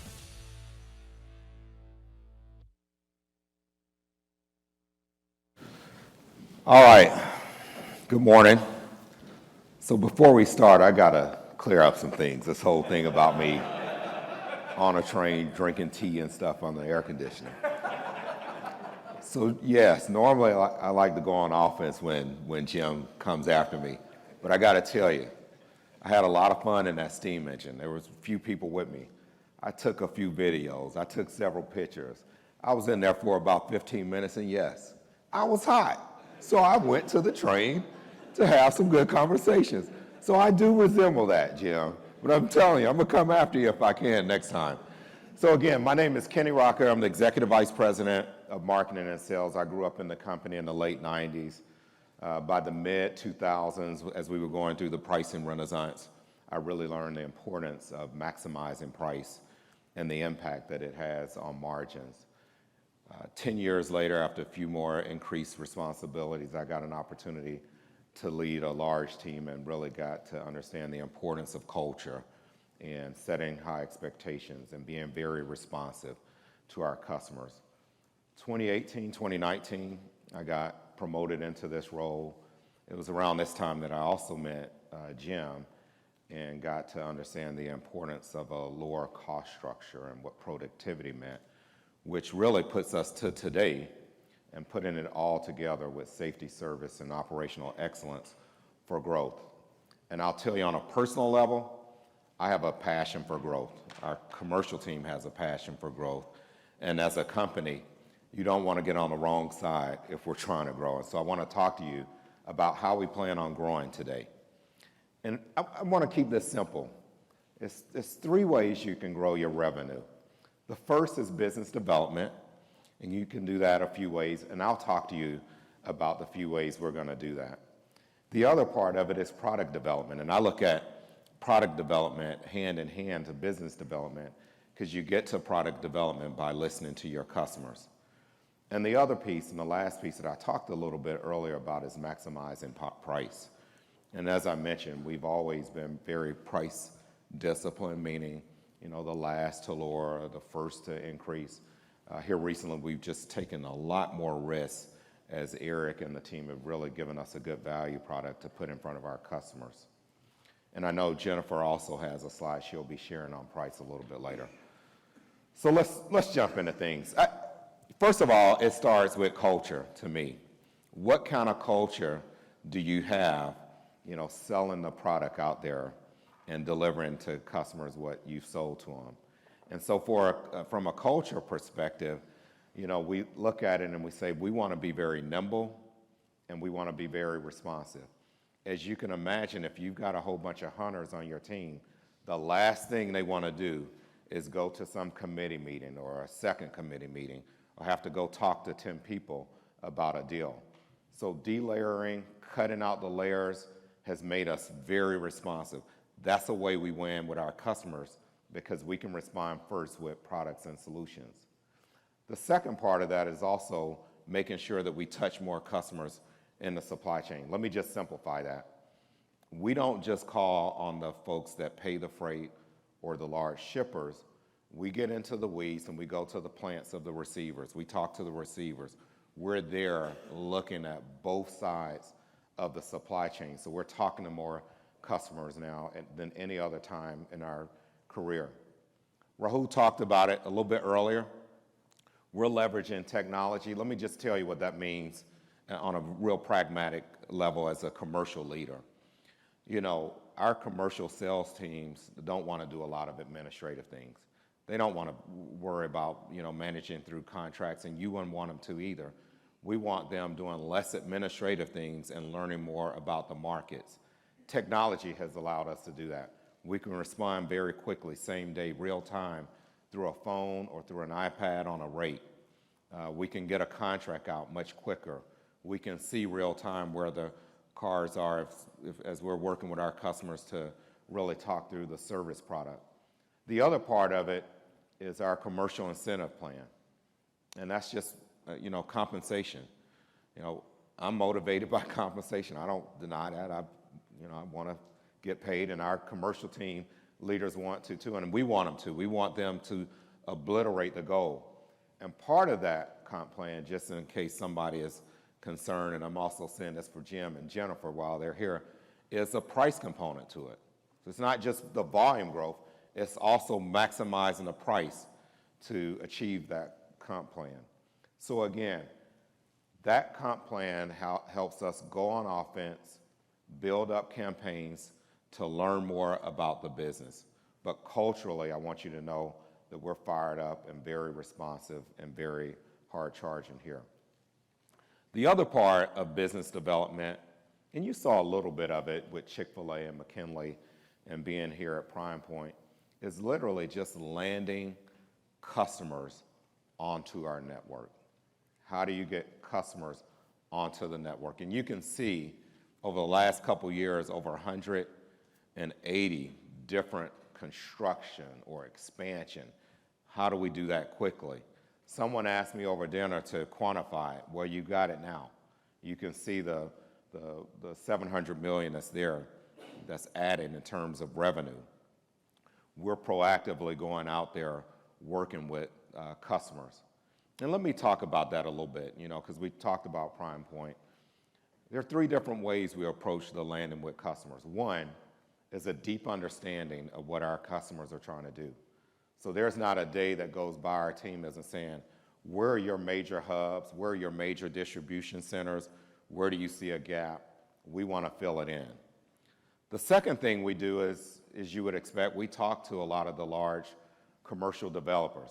So we talk to CBRE to say, hey, we've got a facility in Phoenix. We've got a facility in Kansas City. We've got 2 facilities in Utah. Because a lot of times, the way everything goes down, the customer will go to one of these commercial developers. It'll come to us as, Project Jennifer. We'll never know who it is. It'll be anonymous. But if we're proactive in our engagement strategy there, we're able to make sure that Union Pacific is front and center. And then the last piece is the Chamber of Commerce, the Economic Development Centers. We're also engaging them. We've got a great relationship with the City of Houston, with the City of Dallas, with the City of LA, with the City of Phoenix, and so forth and so on. These are very attractive pieces of business for us, high ROI, great margin for us, and we're very ferocious about attacking that part of our business. You can see the pipeline that we have there. It's a very robust pipeline, and I'm excited about it. I'm proud of it and bullish about the future based on that pipeline. The other part of it is product development. So we're listening to our customers. If we got a deep understanding of the markets, then we can put products up against them. And products can be broad, and so I just want to talk about them in a very pragmatic way in how we look at the products. Eric talked about it, and kudos to the operating folks about some of the products that they've stood up in a very short time. Minneapolis, Southern California, Inland Empire, and I'll talk about that a little bit later. Phoenix is one. But also, what discreetly was talked about when Carrie was on the video are other products. We've had 11 different new services coming out of the Port of Houston. We've added on 9 different new services on our intermodal network outside of the Port of Houston. On the carload side, and Jackie and Jason will be up here a little bit later, we purchased transloads. In our Phoenix site, since we purchased that facility, we've had 40 new customers that are at that Phoenix site that weren't there. Since we purchased the West Colton site, it's double in terms of the volume. So we feel very good about going to our customers and providing optionality for them. On that customer experience side, I heard a question about, visibility and what it gets you. What I like about visibility is it takes away any data wars. Customer has their data and they want to tell you where the car is. We got our data. GPS is undisputed and very clear, and we've been sharing that. The other part of that value on the GPS side is that for those containers, the containers, that 80% Rahul mentioned that has GPS, the productivity is better. The dwell is less. That makes sense. Same thing on RailPulse. I heard a question about it. We get to find out, hey, where are those cars? When are they unloaded? And let's get them back to us. Rahul talked about the 6 million API hits. Well, guess what? 3 million of those API hits are from customers. We've got 65 different unique products out there. We've got close to 300 customers that are on APIs, and humbly we lead the league on the API creation. So adding all that value to make it sticky and also go on offense. So how? A lot of folks, well, how are you going to grow? How are you going to win? Which of the markets? We got a whole bunch of markets that we could lay out how we're going to grow and where they're going to win. But for the sake of time, I'm going to walk you through 4 of them. One is just over the road, and you can see the data. That's the largest long-term pie that's out there with the annual truckloads. Second is Mexico, and you can see the investments that are going on there in Mexico. And some of that has already been ironed in the ground, and we're talking to those customers. But tremendous opportunity for us coming out of Mexico. The petrochem markets, and I'll talk a little bit about it a little bit later. And then finally, the renewable fuels and grain products, and I'll get into the weeds on that. First, let's just go into grain and grain products, and let's just talk about a few things.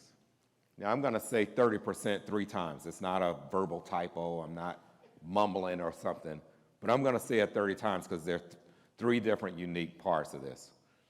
Back when Jason did the Investor Day a few years ago, we gave a number for where we thought, renewable fuels would go.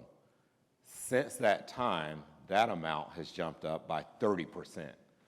The announced expansions, the announced production has jumped up 30%. During that same time, we've grown over 30% as a company with that product. And then the last 30% is that over the next 10 years, it's being forecasted that it will grow by 30%. To have this many 18-plus facilities on our line or coming on our line announced is just a tremendous feat. And it gives us physical capacity to ship that product.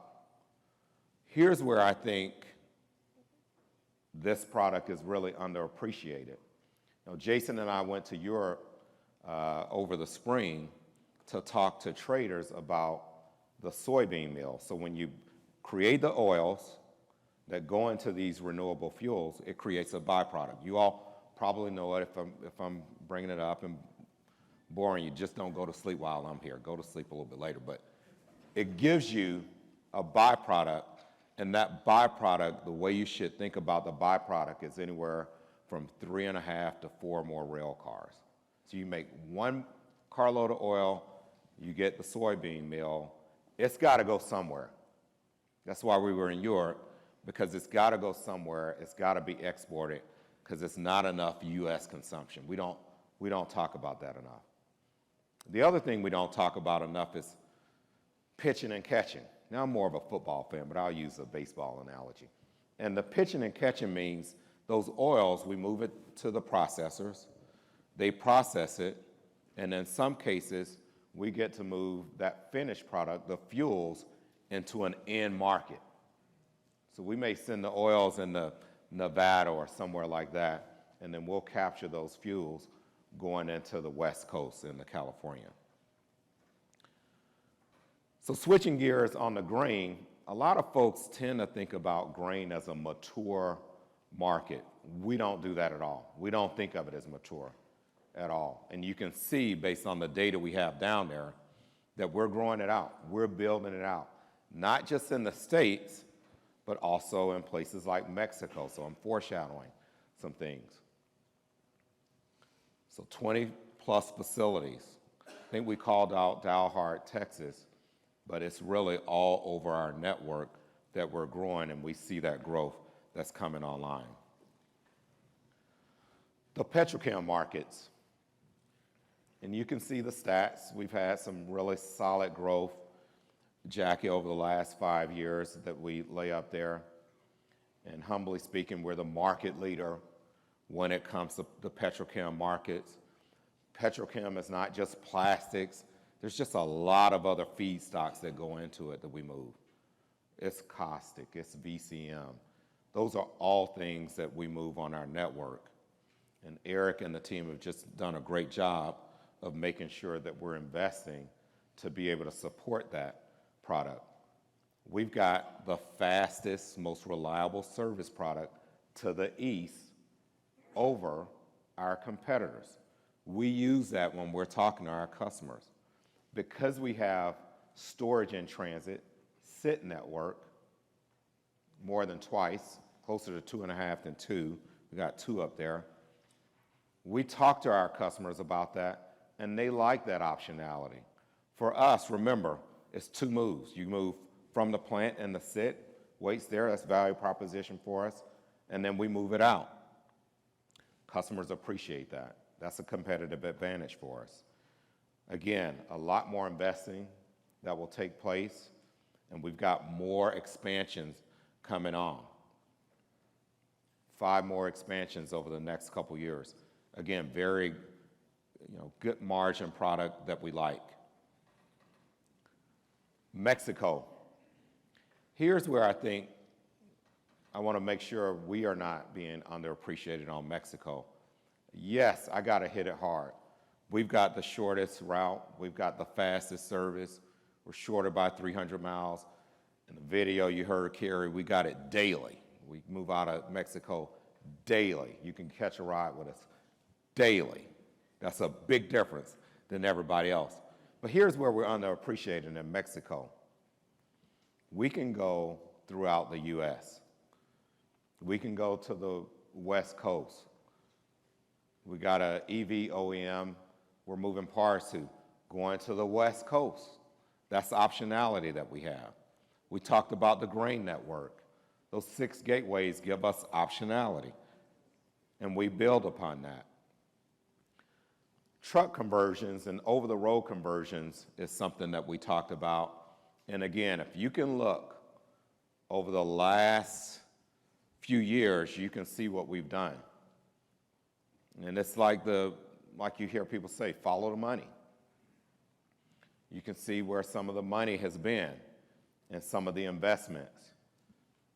And it's allowed us to win new business.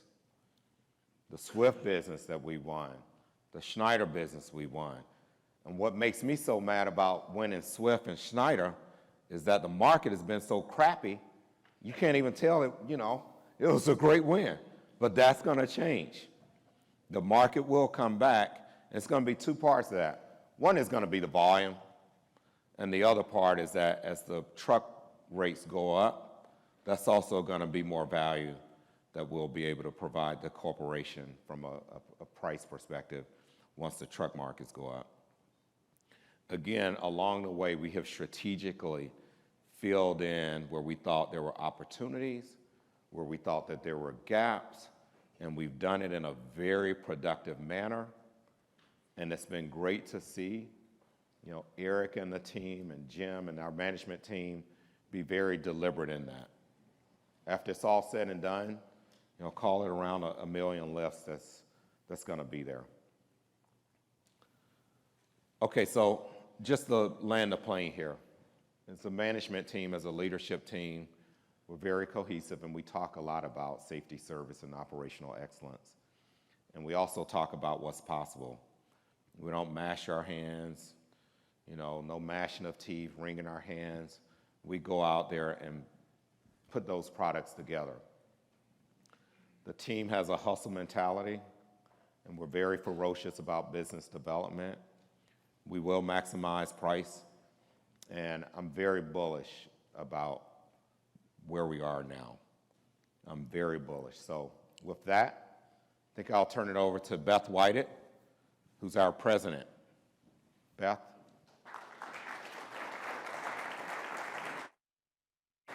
All right, good morning. I'm wearing a suit, no tie, scarf. I'm serious. I'm going to start off with some fun, because I don't know who Kenny thinks he is, international man of mystery, with this whole, I came up in the late 90s. What does that even mean? Yeah, he's just trying to fudge his age. I won't tell you what it is. I'll be honest, though, and say, I started at the Union Pacific in 1987. So yes, if you do the math, that's 37 years. I've had the really good fortune to have a fantastic career. Spent about 15 years in finance, about a dozen in marketing and sales. Have had strategy, HR, labor relations, customer service center, kind of you name it. I think they made me president because they couldn't figure out what to do. Like, she's done everything else, maybe we'll let her have a shot at that. But anyway, it's my honor to be the president of Union Pacific, and it's wonderful to be here with all of you today. One of the last jobs that I had, or part of my responsibilities, was human resources and labor relations. I'm guessing that some of you might have noticed that some of the other railroads have started to enter into labor agreements with their unions. We, like them, agree that our employees are our most important resource and that they deserve very competitive pay and benefits. And as a matter of fact, we think our employees are among some of the highest compensated in the industry.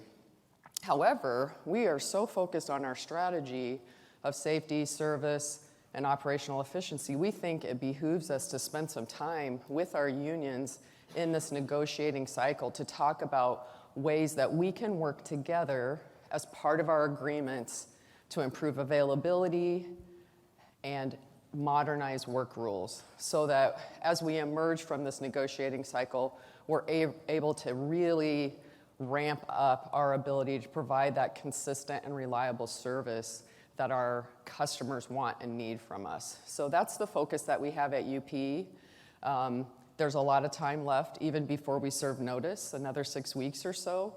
And so we will be engaging in that bargaining with our unions as we have done over the past many years. So you may have more questions about that later, but I just wanted to address that. So part of my job is strategic planning, and that's really what I'm going to talk about now, what we do in strategic planning and corporate development to support the growth initiatives at Union Pacific. What you see here are kind of the 5 areas where we play. I'm going to talk about the 3 on this slide, and then I'm going to dive a little deeper into emerging growth markets and leveraging the real estate assets. But first off, expanding our network through acquisitions and partnerships. We really want to look at opportunities out there to help us either close gaps in our service territory, reach new markets that way, find ways that we can improve our operational efficiency or reach, and grow. So that could be partnerships with transloads. It could be purchase of transloads. You've seen us do some of that. It could be different kinds of collaborations with short lines and other rail providers. We have a number of things in the hopper that we're doing there, and we're excited about the opportunities. You've heard a lot about culture today. I'll talk to you about one thing that we're doing to really try to drive strategic understanding through the entire employee base. We developed a training called How We Win Together, and it really is explaining safety, service, and operational excellence in an interactive manner all the way down to the very frontline person working at Union Pacific. We've put, I think, nearly 25,000 of our employees through the training this year with overwhelmingly positive feedback, because it's the first time in our history that we've ever said understanding the strategy and the why of the decisions that we make is so important that everybody needs to be a part of it, and we want them all in that conversation because we're relying on all of them to bring their opinions, their best ideas and thoughts to us. And if they don't understand what we're doing across the network, they won't be as good at it as we want them to be.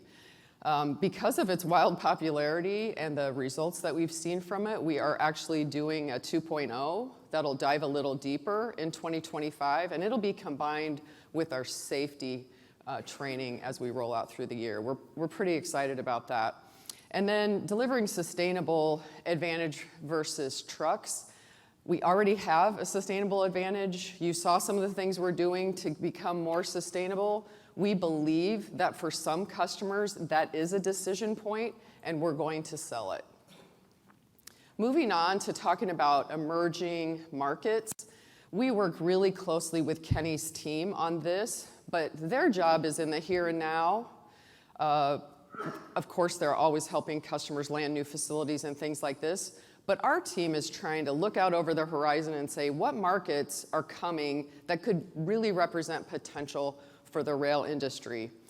And I've got 2 here that really talk a bit towards sustainability and net zero aspirations for customers. So as people try to drive more of their greenhouse gas production emissions out of their environment, carbon by rail, or the sequestration of carbon, is emerging as an opportunity area. And for us, this green circle represents kind of the core ethanol production. They're a really big focus area for us because as you produce ethanol, every carload of ethanol produces about another carload of CO2. So that capture and it's relatively easy for them to capture in their manufacturing process. Some of it's served by pipeline, a lot of it isn't. Pipeline approvals are difficult. So we're offering rail opportunities to those customers. And you can see by the God's grace of the Union Pacific franchise in blue, those areas are prime sequestration points. And we are working closely with the site under development with a company called Frontier Carbon Solutions in Wyoming, where they're permitted, and we're actively sourcing with them in partnership customers to use this facility that we hope to see go under construction very soon. Another one, and this really builds on the biodiesel and the renewable story you heard in the video from Jason as well as from Kenny, sustainable aviation fuel is really starting to emerge as a next country, if you will, in the bio-renewable space. Today, airlines are using less than 1% sustainable aviation fuel, but they've made commitments to be at about 10% by 2030 and up to 35 billion gallons by 2050. Again, there will be a huge opportunity for us to move that biofuel for the aviation industry by rail. And we are working with both the producers as they either convert old facilities to be for sustainable aviation fuel or they build new, and as well as the destination markets where the airlines want to use it. So it's an exciting opportunity for us. I won't spend a lot of time on this because Kenny did hit it a bit. In strategic planning, we take a slightly different take on the developing of land for growth, though, so I'll spend just a second on it. We own roughly 1 million acres of land in the United States, the vast majority of which, of course, is used for rail operations. But there are, call it 10% or something like that, of those acres that are available for us to do other things. And the best thing that we can do with that land, if it's close or adjacent to our network, is to develop it so that we can land customers on it who will then ship by rail. And in the past, we're a little bit, I'm going to use the word lazy, and we would say, hey, we have this land, and it'd be great if you wanted to build something on it. And what we've discovered through relationships with real estate developers who we're now partnering with is we have to be further along than that. We have to know about how much power we can get there. We have to know more about the environmental impact. We have to know more about water resources, et cetera. And so we have identified a number of locations along our network, about 60, where we're actively saying, what can we do to develop this like what we've done at Prime Point, and how can we accelerate that process? And we're pretty far along with about 11 of them.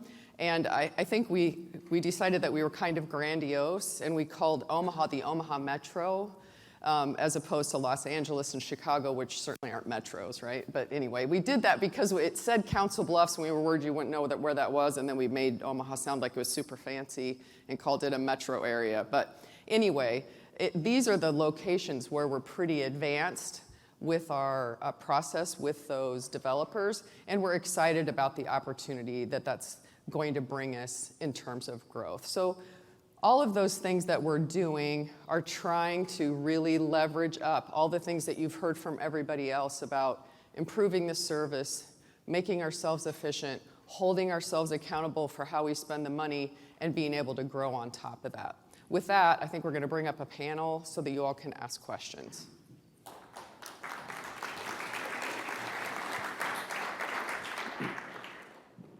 Okay, as folks get situated, like the last panel, I've got a question for each of the new faces up here, and so that we can kind of get them in the conversation. I'll also ask them to kind of introduce themselves before they answer my question. So we're going to start with Jackie. So Jackie, your industrial business team covers a wide range of products. And then in the video, you highlighted several areas that you could see significant growth over the next 3 years. That included areas like rock, forest products, and metals. Can you go into a little bit more in depth on some of these opportunities? Okay, sure. So hi, everybody. I'm Jackie Bendon. I started in Union Pacific in our corporate audit department. And then after a couple of years in finance, I wanted to go work with our customers. So I went to our subsidiary company. And then in 2009, came back to the railroad to work with our plastics customers. And at that time, plastics was a very mature market. It was going to be, I thought, a boring job. We were talking about maybe importing plastics into this country. And of course, fracking took off, and the rest is history, as you saw in the video. And so it's with that lens, I want my team to be really focused on knowing the markets, understanding where there's opportunity, and growing revenue and carload for UP. So on the video, I talked about rock, metals, forests. So a little bit about rock. Rock is a market that you cannot be complacent in, and that's what I love about it. It's project-based, projects start and they end. And we have to constantly be working with our customers to understand the projects that they're trying to supply rock to. And I'm really excited and pleased with the ability that our team has done to grow our rock franchise. We have the largest rock franchise in Texas. We moved last year over 1,000 carloads of rock a day for construction projects. It was a record year. We're not going to have a record year in rock this year because of the weather challenges, but the order books are strong. So looking forward, I'm really excited about the opportunities to move as much rock as possible. Metals, what we're seeing in the metals market is a shift from the integrated steel producers to EAF. EAF is more regional, and what I love about that is it takes scrap inbound, and then we get to move the outbound bar and rod and coils. So it's a great use of our assets. So we want to locate those new mills that SDI, CMC, Nucor is investing in on UP. And then lastly, forests. So look, the forest housing market is not very strong right now, but fundamentally in this country, we need more housing. Housing market will eventually improve.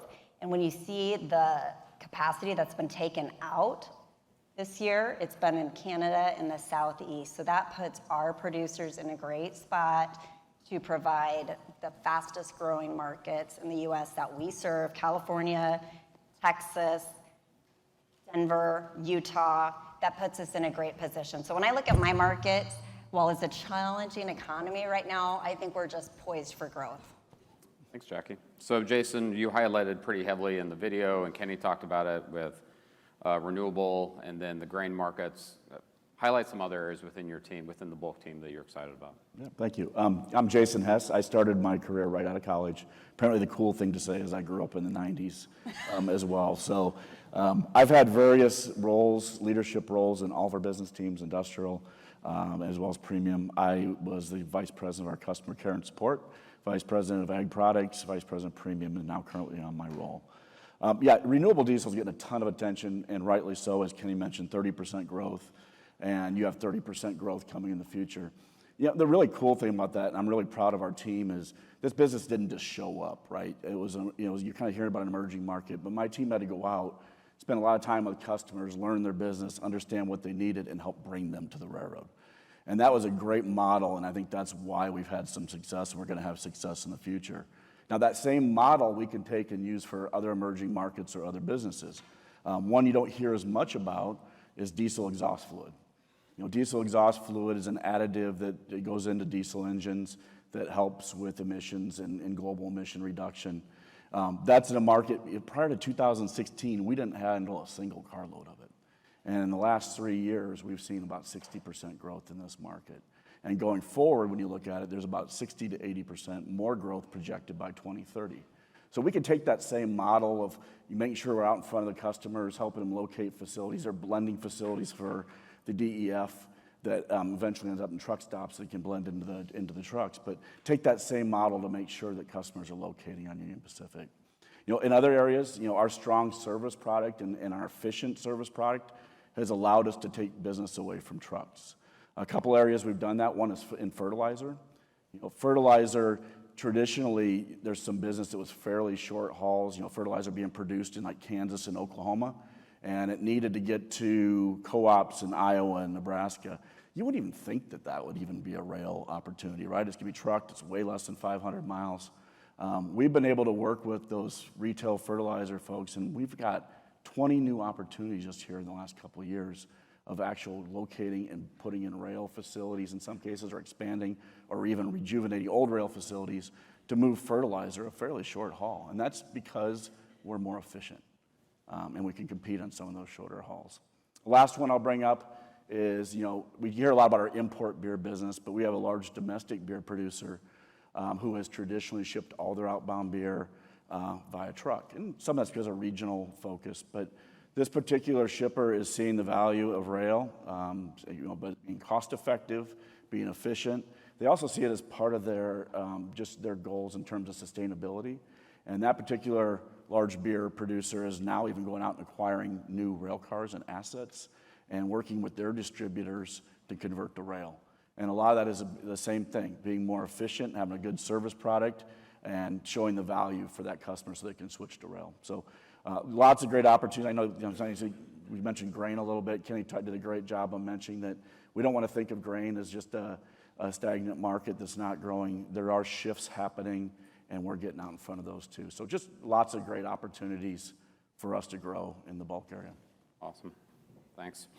Carrie, intermodal within your group kind of gets a lot of attention. We don't want to forget about autos. So can you remind investors about our strong autos franchise? Sure. Good morning, everybody. I'm Carrie Kirchhoffer. Next month, I'll have 32 years at Union Pacific. I've worked in all of our commercial areas, and I've had the opportunity to lead our industrial team, our customer care and support, our subsidiary Loop, and now my most recent position is leading the premium team. Turning to the question, our automotive business represents 21% of the premium team portfolio. We are the largest finished vehicle carrier west of the Mississippi. We operate or access 40 vehicle distribution centers, and we serve 6 vehicle assembly plants. In addition to the movement of finished vehicles, we also provide the expedited handling of automotive parts to Mexico, the US, and Canada. As mentioned at some of our previous earnings calls, we've talked about some of our significant business development wins with General Motors and Volkswagen that will fuel growth for years to come. General Motors is also a great example of us taking advantage of nearshoring opportunities. In addition, Union Pacific is also the largest railroad moving electric vehicles in all of North America today, and we are ready for growth moving forward as that market continues to expand. Let's talk a little bit more about some short-term opportunities. This year, we worked closely with our OEMs to develop land bridge opportunities. For those of you in the room, historically, this would be business that would land on the U.S. East Coast port and then truck locally into their markets. And because of capacity issues on the vessels, they came to us and said, can you find us space on your West Coast ports? And could you move this business long haul east via rail? We've been very successful in doing that for them this year, and it's brought on nice incremental growth. So overall, for us, it's all about a strong service product, which we have for both finished vehicles and parts. So we are poised and ready for growth, both now and well into the future. Awesome. Thanks, Carrie. Okay, we will open it up to some questions. We're going to start with Brandon Oglensky, and then we will go to Brian Ossenbeck. And I'll make a note on the next. Yep. Good morning, Brandon Oglensky from Barclays. Kenny, can you talk more about this delayering process and how that's helping unlock potential in your organization and going to market with your customers? Because if we go back in prior UNP investor days, there's always been a pretty positive volume outlook, but I think in hindsight, we never really saw that achieved in the past. So what's changed now? Yeah, why don't I start and you all jump in? Jim has the vision of pushing the work down to the lowest level, to the frontline users. That's not just on the commercial team, that's across the company. How it works here on the commercial team, look, if you're a commercial leader and you've got a deal that you want to work on and you're trying to get approval for it, if you have less layers, that's less approvals. That's just one part of it. The other part of it is just from a culture standpoint. One of the great things that I like about Jim being so involved in the commercial team is that he knows the business. And I can go to him and say, hey, there's a need in Phoenix for Carrie and I that we want to have a ramp there. That's just a discussion with Eric and I and a few other folks on the management team, and it happens. That's a cultural change. That's a responsiveness change. We talked about it from the time we made a decision to put Phoenix up to several weeks later, we stood up a ramp. That's a huge difference, and that's what we mean by how delayering has helped us. Anybody? Maybe I'd add to that. When we're building, I mentioned all these new facilities, and we're trying to get them on our railroad. We have processes. Obviously, you want to make sure you locate them in the right spot, but sometimes that process could drag on. The customer has to submit a 10% drawing, then more time goes by, and you would do a 30% drawing. Which eventually, some of those we've streamlined that, fewer layers, fewer approvals, as Kenny mentioned. But now, we get with the customer with fewer layers, fewer approval. I'll call up my counterparts, John Turner in the north, if it's in the northern region. kind of get this going really quick. He understands, his team understands it, and we can get that approval much faster than we have in the past. And that's what customers need. They need to make decisions because they may be looking at different options. We'll go to Brian, and we'll go to Jeff over there. All right, thanks. Brian Ossenbeck with JP Morgan. Beth, a question for you on labor. Why have we seen the other railroads go ahead early and individually with these negotiations? What is UNP looking to accomplish here? Work rest rules have changed across the industry. You're working with something on the engineers right now. Maybe is that fully implemented? And what are you looking to negotiate in this next round of bargaining? Thanks. I can't really speak for why others decided to go early. Maybe they didn't see as much opportunity in their labor agreements to modernize and find efficiencies and availability opportunities with their workforce. So I don't know why they chose that. When we look at it, when we step back and we look at our agreements and some of the things that are pain points in terms of being able to use crews more fluidly in certain terminal operations, we think it has value and we think it improves service, and we want to address it and talk about it at the same time as we're talking about the whole package. I think you asked about the work rest rules. We're partially implemented with the BLET. I'm sorry, off the top of my head, I can't remember the number of locations, but we're partway through that process. We're still negotiating in some locations over different makeup of what the crew pools would look like. We would hope to have that behind us and move forward with the rest of that implementation. And then we still have that work rest process to do with the Smart TD conductors. Jeffrey Kaufman. Thank you very much. Jeff Kaufman from Vertical Research Partners. Kenny, I have a question for you. So over the course of the last decade, there's a lot of traffic that should be on rail that isn't, right? And some of it used to go on rail, but service and consistency forced people to make a different decision. You got every reason to believe it should be on rail. It's cheaper, it's more sustainable, et cetera, et cetera. Outside of the growth objectives that you highlighted today, can you address how big this market could be, how much opportunity it theoretically could be, and what is required, in your opinion, to bring some of these customers that had to move away from rail or would like to use rail but are hesitant to do so? What would it take to bring them over the transom? So let me start off with the last part of the question on what it requires. And that's part of our customer engagement strategy of just sitting down with the customers, spending time with them face to face, going over data that shows where our service product is.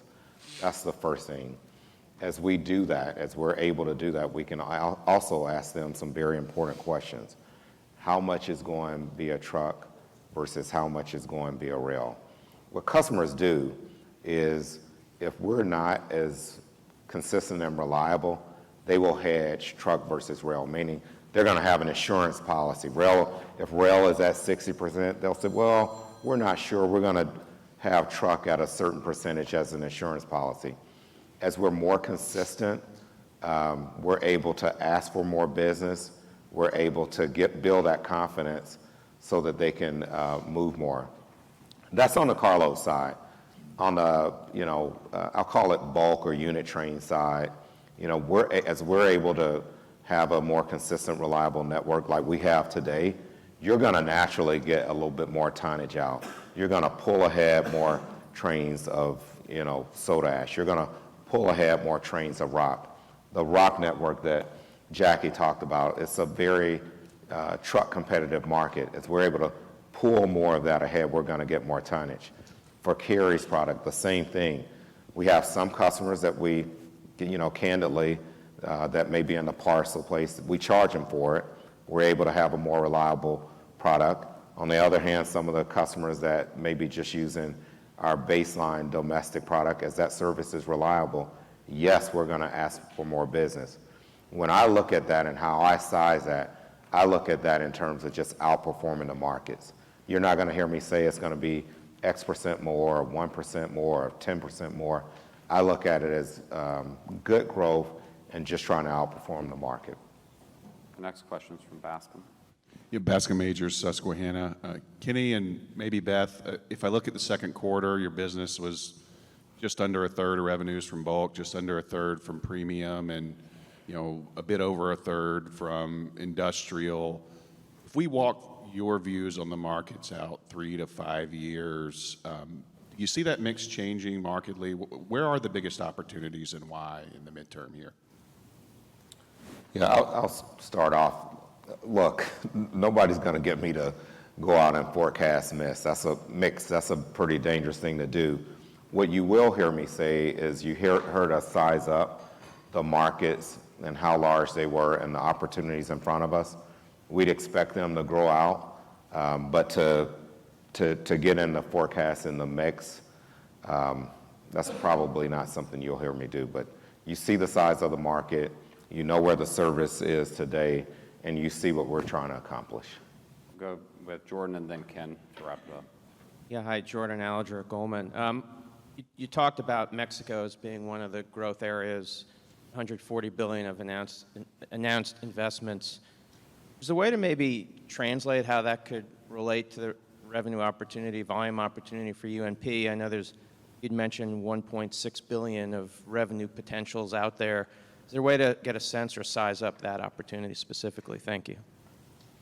Yeah, the way we look at the business, we put it into different categories, and it starts off as a conceptual, and then as we get into the negotiation phase and we feel a little bit better about it, we have good visibility to it. Right now, all of that expansion that's been announced has not been put in the ground. And so as that gets put into the ground, we'll feel a little bit better about having a size on those pieces of business. I think the encouraging thing about the 140 billion is it's across the board, and it touches all of our commodities. It touches Jason commodities, it touches Jackie's, and for sure it touches a lot of Carrie's products. So can't size what that will show up like. We need to see a little bit more of those investments put into the ground, but our strong service product has us prepared. Ken? So, hi, Ken Hexter from B of A. Kenny, I think I might need to change the title into Kenny Multiple Pages instead of 2.5 pages. But that font size was small, okay? and it was single space. That's. I heard the margins were big. So, I guess bring near term for a second. Intermodal or carry, I guess maybe intermodal is really on fire, kind of out of the West Coast now. Seeing these volumes, we heard early it was pre-shipping out of tariffs or what was going on in Canada or East Coast port strikes. Can you just give us a minute, maybe a little more near term in terms of what is going on? Is demand starting to rebuild? Is that ahead of the rate cut we saw? Is it inventories are going up? Can you provide some perspective? I know a little bit nearer term, and then Kenny, just because we've heard so much going on in Mexico with the grain side, I don't know if Jason, you want to address that. Just what is going on in terms of the grain crop just as we start this process? Is that going to be an issue moving forward? Thanks. So first of all, and Carrie will get into the details, remember we came into the year with a contract loss on the international intermodal side. So we were really expecting not to have a great year on the international intermodal side. And this really talks to the agility and the cultural change that we talked about with Eric and the team, quickly jumping in and handling all of that business, having a buffer, and you can see where we are quarter to date, the double-digit growth. So that just shows how the network can flex to capture all of that tonnage. Yeah, so I think that's a great question about international. Many of you in the room have been asking me that over the course of the last day. I will say this, the key to us keeping the growth that has shifted to the U.S. West Coast is making sure that we have a strong service product. And I can tell you this, in the month of August, we moved a record amount of tonnage off the U.S. West Coast. We are going to beat that this month thanks to our operating team and Jim and their focus on that. And that, and working closely with the Port of Long Beach and the Port of LA, has us set up to not expect a large transition to move back. So we are anticipating that the shift that has occurred from the east to the west, a large portion of that will stay. In the P&W, I think it's a little bit more up in the air. The Canadian labor negotiations are done, as you know. We have been notified by one customer that they are reopening the Vancouver port of call. But the really good news is the customers have been so pleased with the UP service coming out of Tacoma that they are going to continue a port of call there as well. So while I think a portion of that will shift back, we also expect to be able to keep a portion of that coming out of the PNW as well. So long term, for at least the next quarter, we are looking at strong volumes continuing to hit the West Coast. So Ken, you heard my answer in DC, so you don't need to hear it again. Jason, you want to? Just to follow up the grain quickly, it's been a strong year on grain going to Mexico. I mean, part of that's driven by crops, conditions, but a lot of it's also driven by being efficient and productive trains. We get up to 6 different gateways to get into Mexico, not just one. So we're able to leverage those gateways to actually do more business and have more flexibility. We've had a lot of business development efforts too to capture more of the Mexico business going forward. Those things are paying off. And if we can keep offering a good product, we get the border fluid again. I still see Mexico as a great growth product for us going forward. Thank you. Good discussion. As we exit, our CFO, Jennifer Heyman, will take the stage.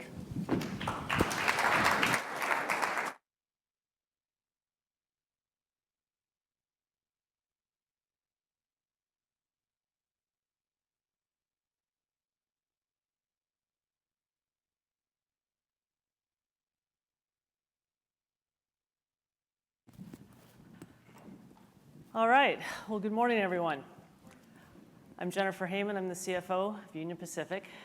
I was going to say I grew up here, but that seems to be a common theme around folks. So maybe I just need to say I was a child prodigy. Maybe I started when I was 12. No. Like many others, I started at UP right out of college. I've been here almost 33 years. I've worked through a number of different roles. Started on our corporate audit staff, worked a number of roles in finance. Where I know many of you from is my time in investor relations when I had Brad's job. I also spent a little bit of time in marketing and sales and workforce resources. It's great to have you all here today, both in person and those that are joining us online. And I know what you're all here for is to see what's new and hear what's new at Union Pacific.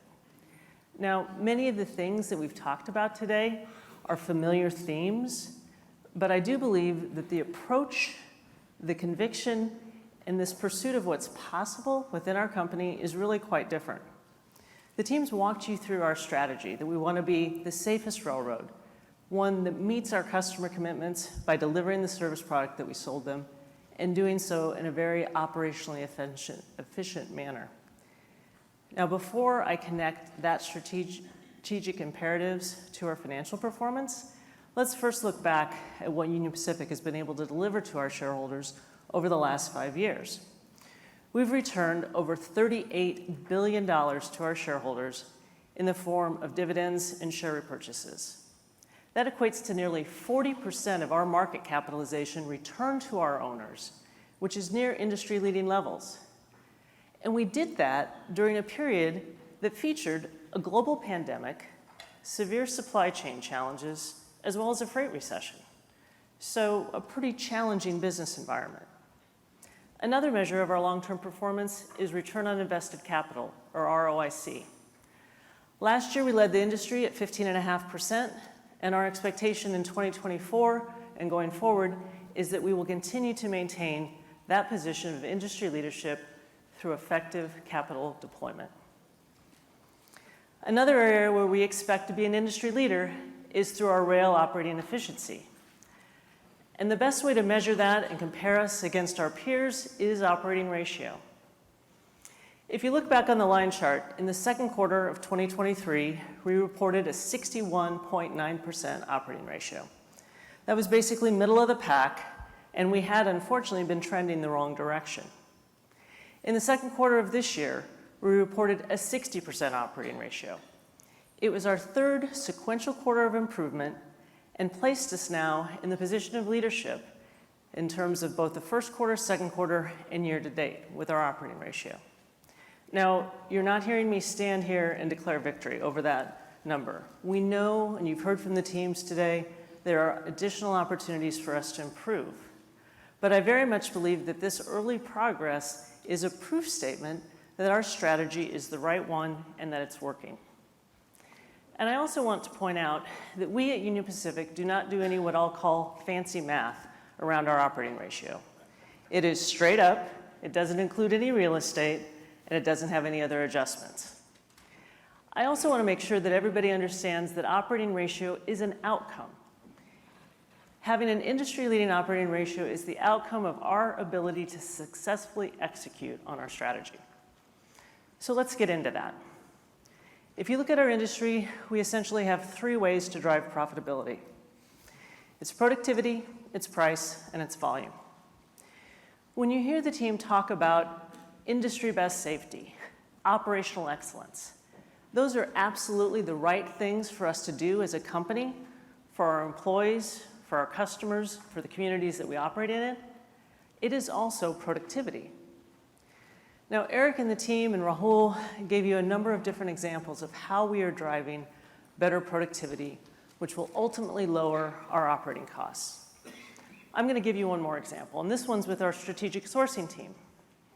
That team has worked cross-functionally and come up with a process that they're calling a first call strategy. So through a competitive bid process, they're identifying across a number of different spend categories vendors that can be the best performer at the best total cost of ownership. That vendor then earns what we call the first call distinction. We then give that information to our frontline managers, the people who are empowered to make the decision about who they engage with to do work for Union Pacific.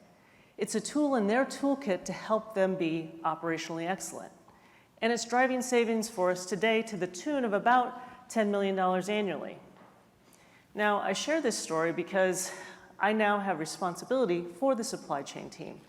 So as Jim likes to tell me, I am no longer just the scorekeeper, I'm also in charge of driving operational savings. Now, you heard Eric, Kenny, and Rahul all talk about the things that we're doing to make our service product better and to distinguish it from others. And that's critical to our ability to attract and win new business. It's also critical to our ability to support core price. And I'm going to come back to price in a minute, but we deliver tremendous value to our customers when you think about our labor efficiency, our fuel efficiency, and our greenhouse gas efficiency, as well as the billions that we invest in our network annually to support that service product. But achieving long-term growth really is what I'm going to call the holy grail for the rail industry. It's something that we have all been pursuing, but not consistently attaining. Now, you could blame coal or other commodities, but at the end of it, we have to have a different approach to pursuing long-term growth. And I believe what the team has articulated for you today is that different approach. And you've also heard one of the great proof statements today about why we believe that approach is winning. It's in that international intermodal space. That business volume that has come to us was unexpected, and not only have we handled it well, at the same time, we have improved our operating performance. That is critical to be able to flex like that with our customers and to give them the confidence that they can award more business to us, and we will successfully handle it for them. Now let's go back to price. So, as many of you know, I have been in the investor space a while, and price has always been a hot topic. In fact, I've been around long enough to remember the conversations around legacy price. So it's in the spirit of legacy price that I want to talk to you about UP's repricing opportunities against the higher inflationary costs that we've seen. So let's start with inflation. Inflation really started to move above historic levels in 2021, and then it really accelerated the last few years, primarily driven by a hot labor market, but within the rail space in particular, we settled some expensive labor contracts, plus had the added cost of the work rest agreements and paid sick leave. We are committed, though, to be able to offset inflation through our pricing activities. And even though that inflation picked up for us over the last few years, we were still able to yield price dollars that exceeded the inflation dollars these last several years, unfortunately just not quite to the level that it was actually accretive to our operating ratio. And when you look at 2025 and beyond, we do expect inflation will stay somewhat elevated, but probably a little bit lower in the 3.5% range. So how do we attack that? Well, if you look at the pie charts, you see that annually we are able to reprice about 50% of our book of business. The other 50% is covered by long-term contracts. Between 2022 and 2024, we've repriced about 75% of that long-term book of business, which means we still have 25% that we have not yet priced yet. So there's upside there. I would also say we have upside in a couple other areas. Kenny mentioned one already, and that's the domestic intermodal side. Since we instituted the dynamic contracts, we have not experienced pricing upside. As that market comes back, so will our price. And I think it's absolutely fair to say that for that part of our business that we repriced in 2022, and even in early 2023, there is still price upside there because at that time we really didn't fully appreciate the stickiness of the current inflationary environment. You heard Kenny and Beth both talk about our different approach to the growth. You heard the team talk about it. It was listed on the video.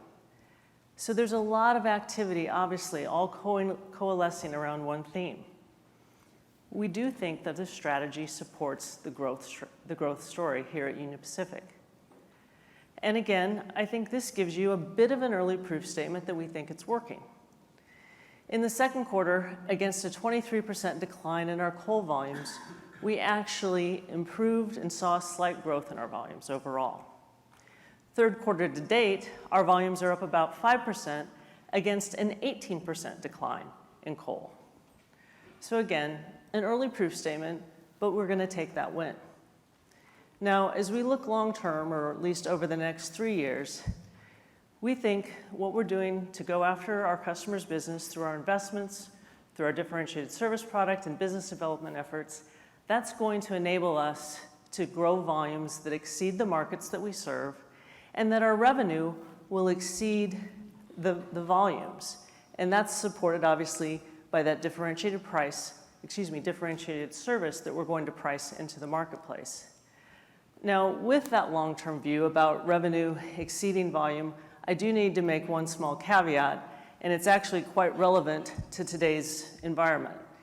Again, going back to international intermodal, which you've heard a lot talked about today. It's great business for us. It's a big driver of our third quarter volume growth. In fact, if you look at our international intermodal volumes, it's up over 30% here in the third quarter. That business comes with an average revenue per car that is 40 to 45% below our company average. So the related revenue that comes with that volume growth is maybe less than what you might otherwise think or expect it to be. Now, when I started out today, I talked to you about and gave you a proof statement about the success of our strategy when it comes to capital deployment. As we look out over the next 3 years, we intend to follow that same formula for success, but with a couple important challenges, a couple important changes. First of all, unchanged is the fact that we are going to continue to invest in our franchise. UP's best returning asset is the UP franchise, so we will continue to invest for growth and for productivity.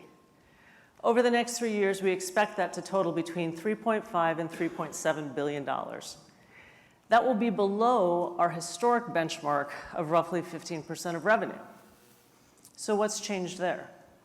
Well, you heard Eric and his team talk about the fact that they have created capacity through their efforts at operational excellence. And they have capacity to grow across their critical assets. And in addition, as you all know, we've also continued to invest for growth post-pandemic, even though volumes in many cases have not got back to those pre-COVID levels. Now, when you think about capital too, and you heard Beth mention this in her section, we are also looking at other areas where we can deploy capital. So not included in that $3.5 to $3.7 billion range is if we see a discrete opportunity to invest in something that will drive productivity, a one-off acquisition, or anything that could support further carload growth to our network. You should know that we're going to make those investments, but only if they are going to drive shareholder value. Another part of our capital allocation strategy that is unchanged is with our dividend. Union Pacific is very committed to its dividend. We've paid it for 125 consecutive years. We also are committed to the fact that we have a 45% dividend payout ratio. That's industry leading. You saw actually in the third quarter, though, that even though we're trending a little bit above that 45% dividend payout ratio, that we did in fact increase our dividend by 3%. That marks the 18th consecutive year of dividend increases. This also marks a slight change in our capital allocation strategy relative to dividends. We understand that shareholders value consistency. So within that construct, as well as the fact that we want the 45% dividend payout ratio, we are committed to annual increases. Now, some years, those annual increases may be more nominal, like in 2024, but in other years where we have greater earnings growth, we would expect to see greater growth in our dividend as well. We also are remaining very committed to our share buyback program. Since we instituted share repurchases as a company back in 2007, we have generated an internal rate of return of almost 15%, while at the same time avoiding $17 billion worth of dividends. In 24, we expect to buy back about $1.5 billion worth of shares, and over the next 3 years, we expect to buy back between $4 and $5 billion worth of our shares on an annual basis. We will fund much of that through the cash flows that we generate as a company, but we will also use our balance sheet capacity. And let's talk about the balance sheet, because our balance sheet is also a priority for Union Pacific. You heard Jim mention both last night and this morning that it's the job of this management team to build on the legacy of those who came before us. One way we do that is through the management and optimization of our balance sheet. Union Pacific has a strong investment-grade credit rating. We have excellent access to the credit markets and good demand for our paper. We also have the best combination in the industry between our weighted average debt maturity at 20 years and the low cost of debt below 4%. We also have been very prudent or pragmatic in how we have managed the annual debt towers, and in no year do we have more than $2 billion that comes due in any given year, which gives us great ability to pay that off with cash if we ever decide to do that, and we actually did do that here in 2024. So when you think about our approach to the business as a management team, what you've heard us talk about today, maybe not using these exact words, but it's all been about controlling the controllables, whether it's the management of our balance sheet or whether it's the execution of our strategy. The one thing we cannot control is the economy. The economy is really, called that market for us. You've heard us reference market before. And that essentially sets the floor to which we then are tasked with outperforming that. So what I'm showing you here is S&P Global's latest outlook of the economy over the next 3 years. And it is showing growth over that period, although I would call that growth somewhat muted and somewhat back half loaded as well. Now, the one thing that I think is important to note here is that when you think about that economic outlook, with those muted prospects, it's also assuming that you have, it's not assuming, but it's in the face of the fact that you have a truckload market that's just kind of bounced along the bottom for the last couple of years.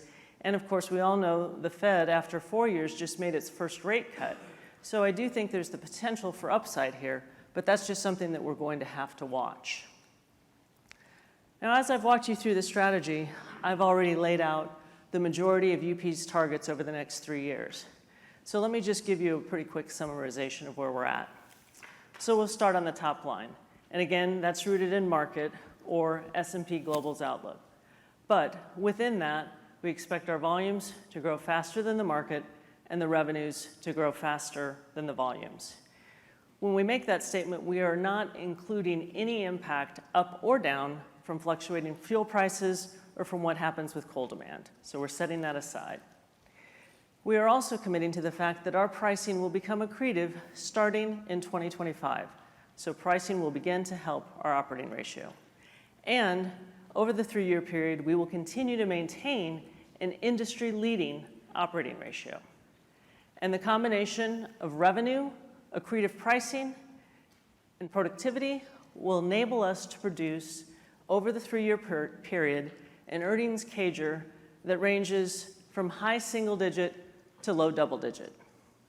When you think about that range, at the low end of that range is the economy forecast that S&P Global has. At the high end of that range is more robust growth. Again, over the 3-year period, we will invest in our franchise for growth and productivity. We will maintain a strong investment-grade credit rating. We will deliver value to our shareholders through dividends and share repurchases, and we will maintain an industry-leading return on invested capital. To say that our team is excited and motivated to deliver on this service performance, this financial performance over the next 3 years, I think is an understatement. We are very confident in our ability to execute on the fundamentals of railroading.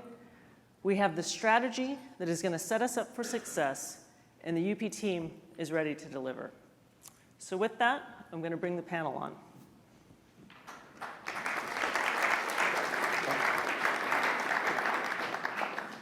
Okay, as we get situated, just to be mindful of time, I've told folks, and I want to keep that commitment, we will be done at 11:30. So we will take questions till 11:25, and then Jim wants 5 minutes to wrap it up. So we are going to just start right in. We'll start with Scott, and then we'll go to John. And then I see the other hands too. Thanks. It's Scott Group from Wolf. So I want to try and unpack some of the pieces here. You've talked about 3.5% cost inflation going forward. Is there any way to think about, maybe Jennifer or Eric, how much of that we can offset with productivity? And then on the pricing side, Jennifer, your comment about price becoming accretive to the OR, is that simply a view of inflation slowing, or do you actually see an opportunity for the price to improve given some of this legacy pricing contract opportunity, if that's sort of the term you want to use? Yeah, so I'll maybe hit the last part of your question first. I mean, absolutely, we believe that we have further pricing upside from where we're at today. And that comes across a number of different things. It's a better service product. It's continuing to touch parts of our business that haven't been touched. It's market recovery. Thank you. It's market recovery. Whoa, what happened there? On the truckload side, now we lost it again. And then, it's just also getting back and retouching some of that business that we maybe, while we priced and we got increasing price from it, it maybe wasn't quite the level that we needed relative to what's happened with inflation. So it's kind of D, all of the above, is really what it is there, Scott. On the inflation side, we do see it coming down a little bit. I apologize, I'm not sure what's going on here. We'll look to offset that. That's always. Oh, sorry. Can you all hear? All right. Oh, they got it. Okay. Okay. Anyway, on the inflation side, that really is something that we always task the team is to offset some of that with productivity. So that's not a new thing, but that is where we see the inflation coming in, is at around 3.5%. I think you covered it with exactly the closing comment, and that's what you heard from the team today and me today. When you think about that portfolio of initiatives, especially that particular quad chart that talked about workforce productivity, locomotive productivity, that's at the forefront of those opportunities. And Scott, to your point with volume growth, as we plan, that's a win for us to be able to capture even more productivity on all 4 of those fronts. Okay. We'll go to John, and then John Chappell, Evercore ISI. Jim, maybe Eric as well. There's been a lot of talk about labor. We've talked about you going on your own. And we have the work rest, and we have the paid sick leave, et cetera. But in some side conversations, you've talked about other things that you're looking for in the negotiation. So there's so much focus on this 3.5%. It may end up being a ceiling. It may end up being a floor. Whatever the case may be, can you just go into a little bit more detail on what you're looking for in these negotiations, the optionality you get, the flexibility you could potentially win despite the number, and what that means for you with capacity, with growth, and with margin? Okay. Listen, it's pretty simple. It could be a 20-minute answer if you wanted to get into all the detail of what we're looking at.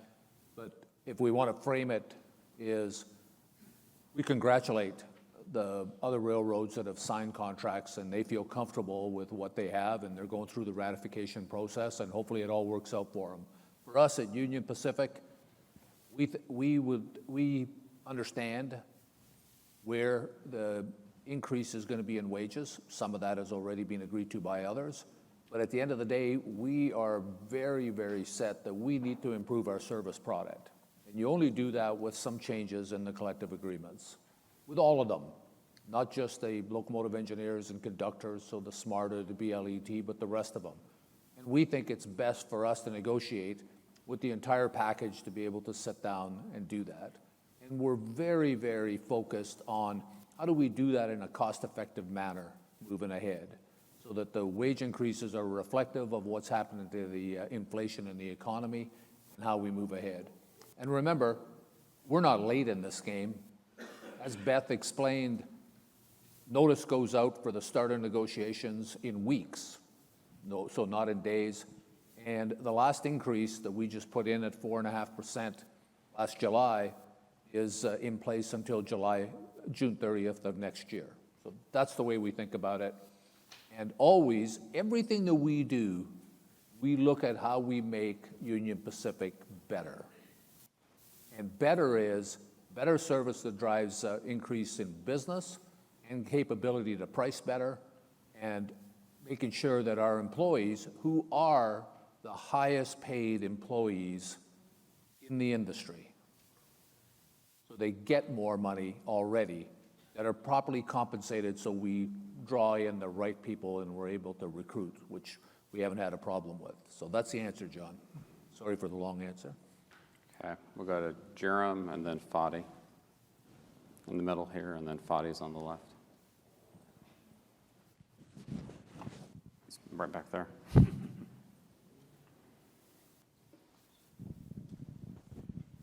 Hi, Jairam from Daiwa. So, Jennifer, you talked about a 15% kind of IRR on buybacks. At the same time, Kenny, it looks like the payback periods on the investments that you made to get new business is pretty good as well. So just trying to understand, and it looks also that there's a lot of opportunities in terms of soda ash. I talked about renewable diesel. So how do we kind of balance these two as far as capital allocation goes? Would you need more investments going forward? And especially given that you kind of kept the CapEx pretty much flat. Yeah, I mean, within the growth prospects that we see going forward, Jerem, that was all included in that capital range that we gave you of the 3.5 to the 3.7. And the reason maybe that feels a little low for some people is that you're maybe not fully grasping the additional capacity that we have on the network that we've created today. I'm not sure what the heck's going on here. Somebody back there is playing some tricks on me.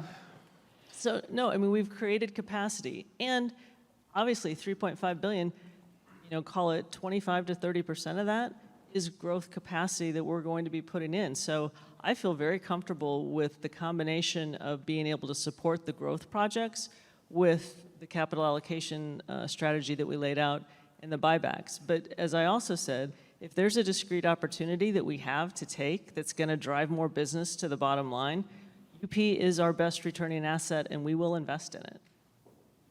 So we had Fadi over here, if we can get him mic. Okay, thank you. Fadi Shamoun from BMO. A couple of quick ones. One, on the revenue guidance side, I mean, you laid out a lot of interesting and details about kind of the self-help opportunities on the commercial side. But then when we look at the revenue kind of growth overall guidance, if we're assuming inflation is 3.5%, so pricing at or above that, and with the economic data that you put out, that revenue growth could be in the mid-single digit easily, just based on those two metrics with high single digit. What I'm trying to understand is really like what is the self-help contribution in here? Where's the kind of growth and volume that is above the market being assumed? Because it feels like guidance is really driven more by the economy. And maybe the other piece of it, what is the incremental margin contribution you're assuming? I think in the past, you talked about something in the 65%. I'm not sure if anything changes here as far as mix go or as far as kind of inflation goes, if that ratio still is the right assumption moving forward. Yeah, so a couple things there. So on the incremental margins, I mean, we do think that we'll be able, we've not put an exact number on it this go round, but we do think we have the ability to grow, with very strong incrementals. That's part of the whole strategy that the team has in terms of growing train length, reducing our train starts, and just being overall more efficient with how we move the business. In terms of maybe if you're feeling like there's a disconnect there, I think there's maybe a couple things to consider. Our guidance about revenue greater than volumes, I set aside any impact from fuel, and I also set aside coal. So if you're then trying to get to a gross revenue number, you do need to take into account that coal is a declining business for us, and that's likely not going to change over the next 3 years. The other thing is mix. Kenny declined to answer the mix question earlier, but I will. We do see some of our strongest growth opportunities in the intermodal side of the world, and I just gave you some very specific information relative to international intermodal and the average revenue per car difference it has with the company average. Domestic intermodal is better than that, but it is still towards the lower end of the range. So I would say those are maybe a couple things that we need to factor in. All right, Chris, and then go to Walter. Thanks, Chris Weatherby from Wells Fargo. I guess maybe coming back to the self-help question there for a second. So I guess when you think about the potential macro implications, if we end up seeing below the range, I know you talked about 100 million of productivity. I think that was on a slide earlier in the presentation. What are the other levers that maybe you can pull to sort of improve that or maybe add to that? And I guess maybe a separate question would just be back on the pricing piece. I guess if you think about the pricing opportunity X truck, can you give us a sense, like outside of the intermodal business, sort of what the types of improvements you're getting now, and if you can potentially get that acceleration in price even if the truck market does not recover, say, in 2025? Yeah, I'll take the price. As it stands today, and I said this explicitly, we're taking more risks. And the team feels more than comfortable with the amount of price that we're able to capture today, especially with the service product that Eric and the team have put out in front of us, especially with the investments that we're making. And you've heard me say this before on the earnings calls, our customers also, they're experiencing the same inflationary pressures. They're there too. So there's nothing that, concerns me about our ability, our fortitude, to go out there, setting aside the domestic truck market, to go out there and get the price over the next few years. So then going back to your self-help question, I think I should clarify that 100 million plus that was on the slide was just around technology. So that doesn't encompass all the process things that we are doing or other things that we're working on to drive productivity. So I think there's a lot of self-help opportunities that we're looking to explore across the board. And Eric, I know you laid out several, but maybe you might want to highlight a couple more. Yeah, let's build on a couple more of them. So when you start thinking about cost per car handled in our terminal, that's one of our greatest productivities that our teams look at locally. When you hear us talking about things like level loading or removing touches, that's where you are able to eke out that cost out of the system. When you also look at it, and I mentioned it today, but I've got to mention it again because it's so important, I'm not satisfied at 15.5 hours on our locomotive dwell. There's still opportunities on that front. Yes, opportunities in some areas may be bigger than others. That's still an opportunity for us as we continue. And then we push our teams, whether it's in the mechanical team, the engineering team, we want them to continue to get more and more efficient in how they repair our infrastructure, our locomotives, our cars. That's going to continue to be an opportunity for us with or without technology. Okay. Walter? Yeah, thanks very much. Good afternoon, or good morning. It's Walter Spracklin, RBC Capital Markets. My question is on your labor force growth over the 3-year period that you've outlined. Is with your productivity improvements that you're achieving, do you expect to get labor growth to come in below the volume growth that you're expecting? and perhaps give us some indication around that cadence of growth in your labor force over the next 3 years. Our position, Walter, is pretty straightforward, and you've seen it with our results over the last year. I think we're doing a good job of right-sizing with where the business is. We'll continue to do that. We don't see ourselves growing anywhere near the amount of business that comes on the railroad and have a one-for-one increase in the number of people that we need. In fact, we see a substantial decrease as we move ahead, and that's our focus. And I think we've shown that we can deliver that already with us now being under 29,000 employees. We need the right number of employees to operate the railroad. This is not about chasing a number. This is about doing those 1,000 things that we look at. Can we use different processes in the management team? How do we look at billing? How do we look at customer contact? How do we look at real estate? How do we look at operating our trains every day, our yards every day? How do our locomotives turn? Can we do them faster and still get the same quality? Can the rail cars? I could keep on going here for 15 minutes. We look at that every day to see how we can be more productive, and that's why I'm very comfortable with what we've done, and we'll continue to do that as we move ahead. Okay. We'll go to Robbie. Thanks, Walter. I love that question. I was ready for it, Walter. Thank you. Ravi Shankar, Morgan Stanley.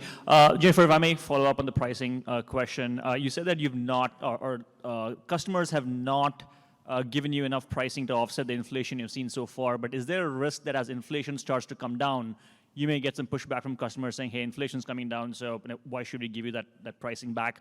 And maybe, Jim, very quickly to you as well, if macro in the next 3 years is weaker than you think, how do you think about balancing your commitment to industry-leading OR versus growth? Thank you. So let me Go ahead. Can I jump in on this price first? So, Robbie, we don't lead with cost when we're talking price with our customers. We have never done that. We won't do that in the future. Yes, we can talk about inflationary pressures, but we don't lead with that. The fact that we've got a solid, consistent, reliable service product out there, the fact that we can point to them and show them the investments we're making and to be reinvestable, we have those conversations with our customers. So, no, I don't see as the inflationary pressures change or move a little bit, that's stopping us from going out there and achieving what we need to do to maximize price. The only thing I'd add, Ravi, on price is I think the value we provide our customers in a lot of segments when we look at how they're doing themselves in those segments allows us to be very bullish that we can price because of the value of the product that we're moving and the service that we're providing. That's why if we're not providing the service, it makes it way harder for us to talk. So I'm very comfortable with that.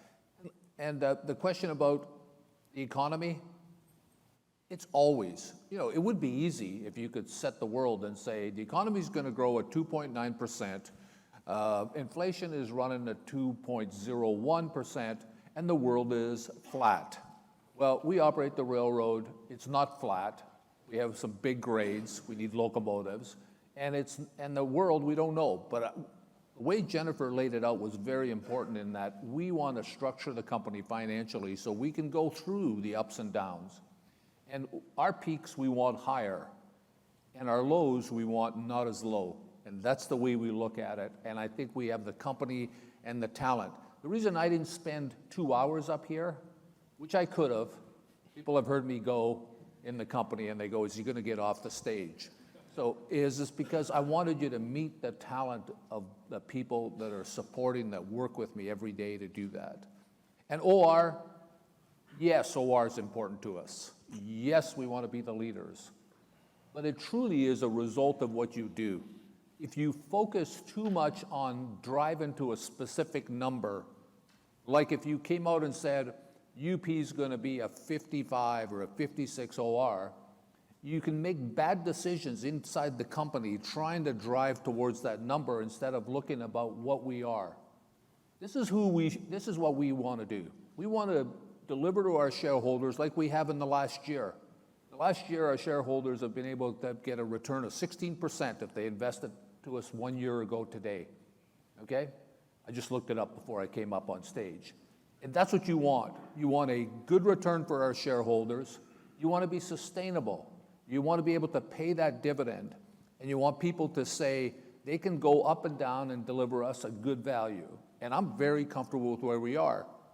Now, let's not fool around on OR, Ravi. We're going to be the best, right? Like, I'm not playing this game to sit in the dugout. I want to get up on the 9th inning, bases are loaded, we're down 3, and I want to hit the home run, okay? Other people want to do whatever. That's not my world. And this team is the same. Otherwise, they wouldn't be up here with me. We'll go to Thanks for the question. I like that. Then Tom, and then to Ken. Yeah, great, thanks. Tom Waterwoods from UBS. So you gave us the guidance, and what's the right underlying assumption we should have on volume? Is it like 1% to 2%, or is that, are you thinking a bit better than that? And then I guess the second question, Jim, for you, you started off with the kind of talking about redefining possibilities, and you talked about Mount Everest. What's the Mount Everest for UNP, right? Is it, hey, we're going to just defy the industry's low volume growth and grow volume better? What would you say is something that would be like new possibilities that you try to achieve at UNP that's the Mount Everest? Thank you. So on your volume question, Tom, I specifically didn't give a number to that, just like we didn't give a number coming into 2024, because our crystal ball isn't quite that refined. Because I could have given you a number and I would have been dead wrong. I mean, the best example is international intermodal. We thought our international intermodal volumes were going to be down maybe double digit this year, and they're up double digit. So we just have to be flexible and nimble to handle whatever comes our way. You see the base case assumptions, but put a point or so on top of that, whatever you want to do, but we're going to handle it and we're going to turn it into profitable growth. Okay. Ken? You want me to answer that last piece? All right. Oh, yeah, sorry. I love it. He doesn't want me to answer it. I know, that one I do. That one I do. As I'm going to the next question. Well, This is like a political forum. I'm going to talk about something completely different. Well, the multiple questions got me. Sorry, go. Why did I have that slide up? Yes, I talked, and I spent a little too much time in the very first opening, and I do, even though it went to 0, I want to try to get us on time, and we are stopping it at 11:30, okay? Because some of you have to go, so we're going to finish the questions, and I want to tie up for a couple of minutes. What we look at when I put that up is what's possible, and if you think about the history, it's not. Roger Bannister was up there when he ran the sub 4-minute mile, and the humans, for the longest time, thought it was physically impossible to do things. So the win for me at Union Pacific is when I walk out the door and I came in with 1 box of things. I'm going to maybe walk out with 2 boxes. I'm not one of these guys that wants a bunch of trinkets on the walls, okay? So I'm going to walk out with my 2 boxes. And if we have a team that optimizes what's given to the railroad, that's a win. That's what we want. A team that can handle the adversity that happens in this business. Things happen. Like, who the heck thought we'd have a hurricane hit us in July? It's a little early. So at the end of the day, the resiliency and how fast we recover, and we can show our customers and the country that we are doing our part to grow and be part of the U.S. economy, that's a win. And having the right-sized company with the right amount of people, talented, that we can win. I'm going to go on my Sunset, and I'll drive around the UP main line there when I'm going to hike up in the park outside of Tucson, not that far from my house, and I'll watch those trains, and don't worry about it. I'll count the number of cars, I'll count the locomotives, and I'll time it to see how fast it's going, or I'm going to the next board meeting. That's a win for me, Tom, okay? Thank you. Yeah. It's Ken Hexter from BofA again. Thanks for the presentation, and Kenny, I'll take it. Thanks for the AC. The greatest growth on your lower is now on your lower average yielding product, as you were highlighting international intermodal. But yet you still see revenues outpacing volumes. So I guess we're talking about the legacy contracts catching up. You're talking about improving productivity, the best OR in the industry. So maybe, I don't know, Jen, can you talk about thoughts on incremental margin targets? Is that something you're comfortable addressing here? And then near term, I just want to understand your messaging, just given the international intermodal growth, is that bad for margins near term? Is that the signal you were trying to talk to? For the international intermodal piece, it's a couple things. It's the revenue and it's the margins. And where I specifically made my comment was the fact that the view that we have that long-term we should be able to grow our revenues in excess of our volumes. When you have international intermodal up 30% in the quarter and being the main driver of your growth, it's hard to achieve that target. So that's where I made that comment, and that's what I was getting at with that. In terms of incrementals, we're not going to give you a specific number, but I think what you should be able to see us do is return, excuse me, to maybe more historical incrementals, maybe a little bit better than that, as we're driving growth efficiently across the network. That's the expectation that we have for ourselves. Okay. Yeah. So listen, I said I was going to get you all out on time, and we'll do that 11:30. First of all, thank you for coming.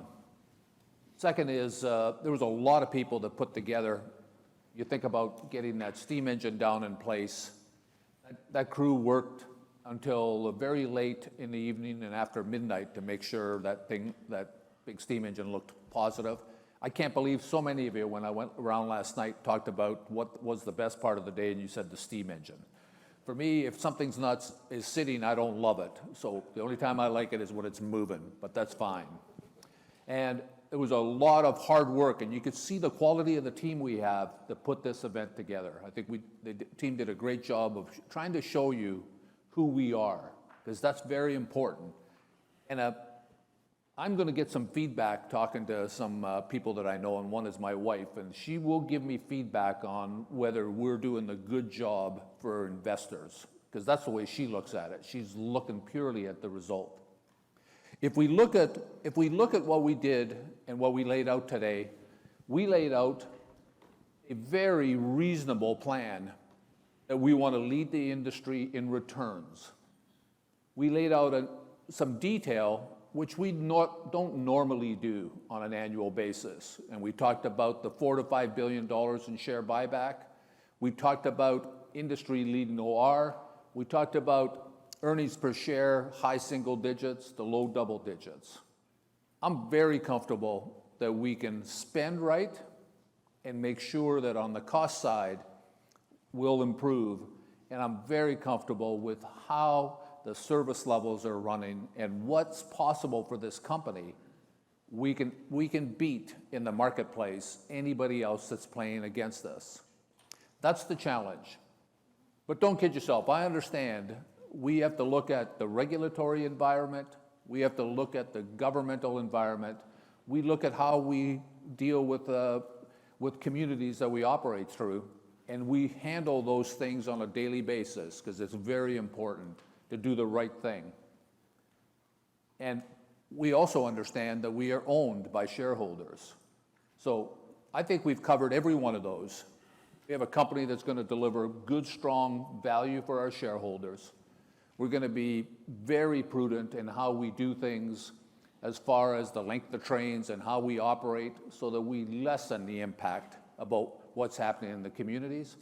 And we have to manage what's happening and make sure that the goals are very similar. The FRA goal is very similar. We want to be the best. The STB goal, we want to provide service at a reasonable price, and I think we do that. So if we do all that, success in the next 3 years, and I'm looking forward to doing this again in another 3 or 4 years. I don't think we'll do them every year. Maybe we'll do it before the guidance comes up. But I really appreciate you all coming in here. Thanks for all the questions. The questions were great. Hopefully you've met the team. This is quite the team. I'm very proud to work with all of them. Thank you very much. Have a good, safe trip home. Thank you.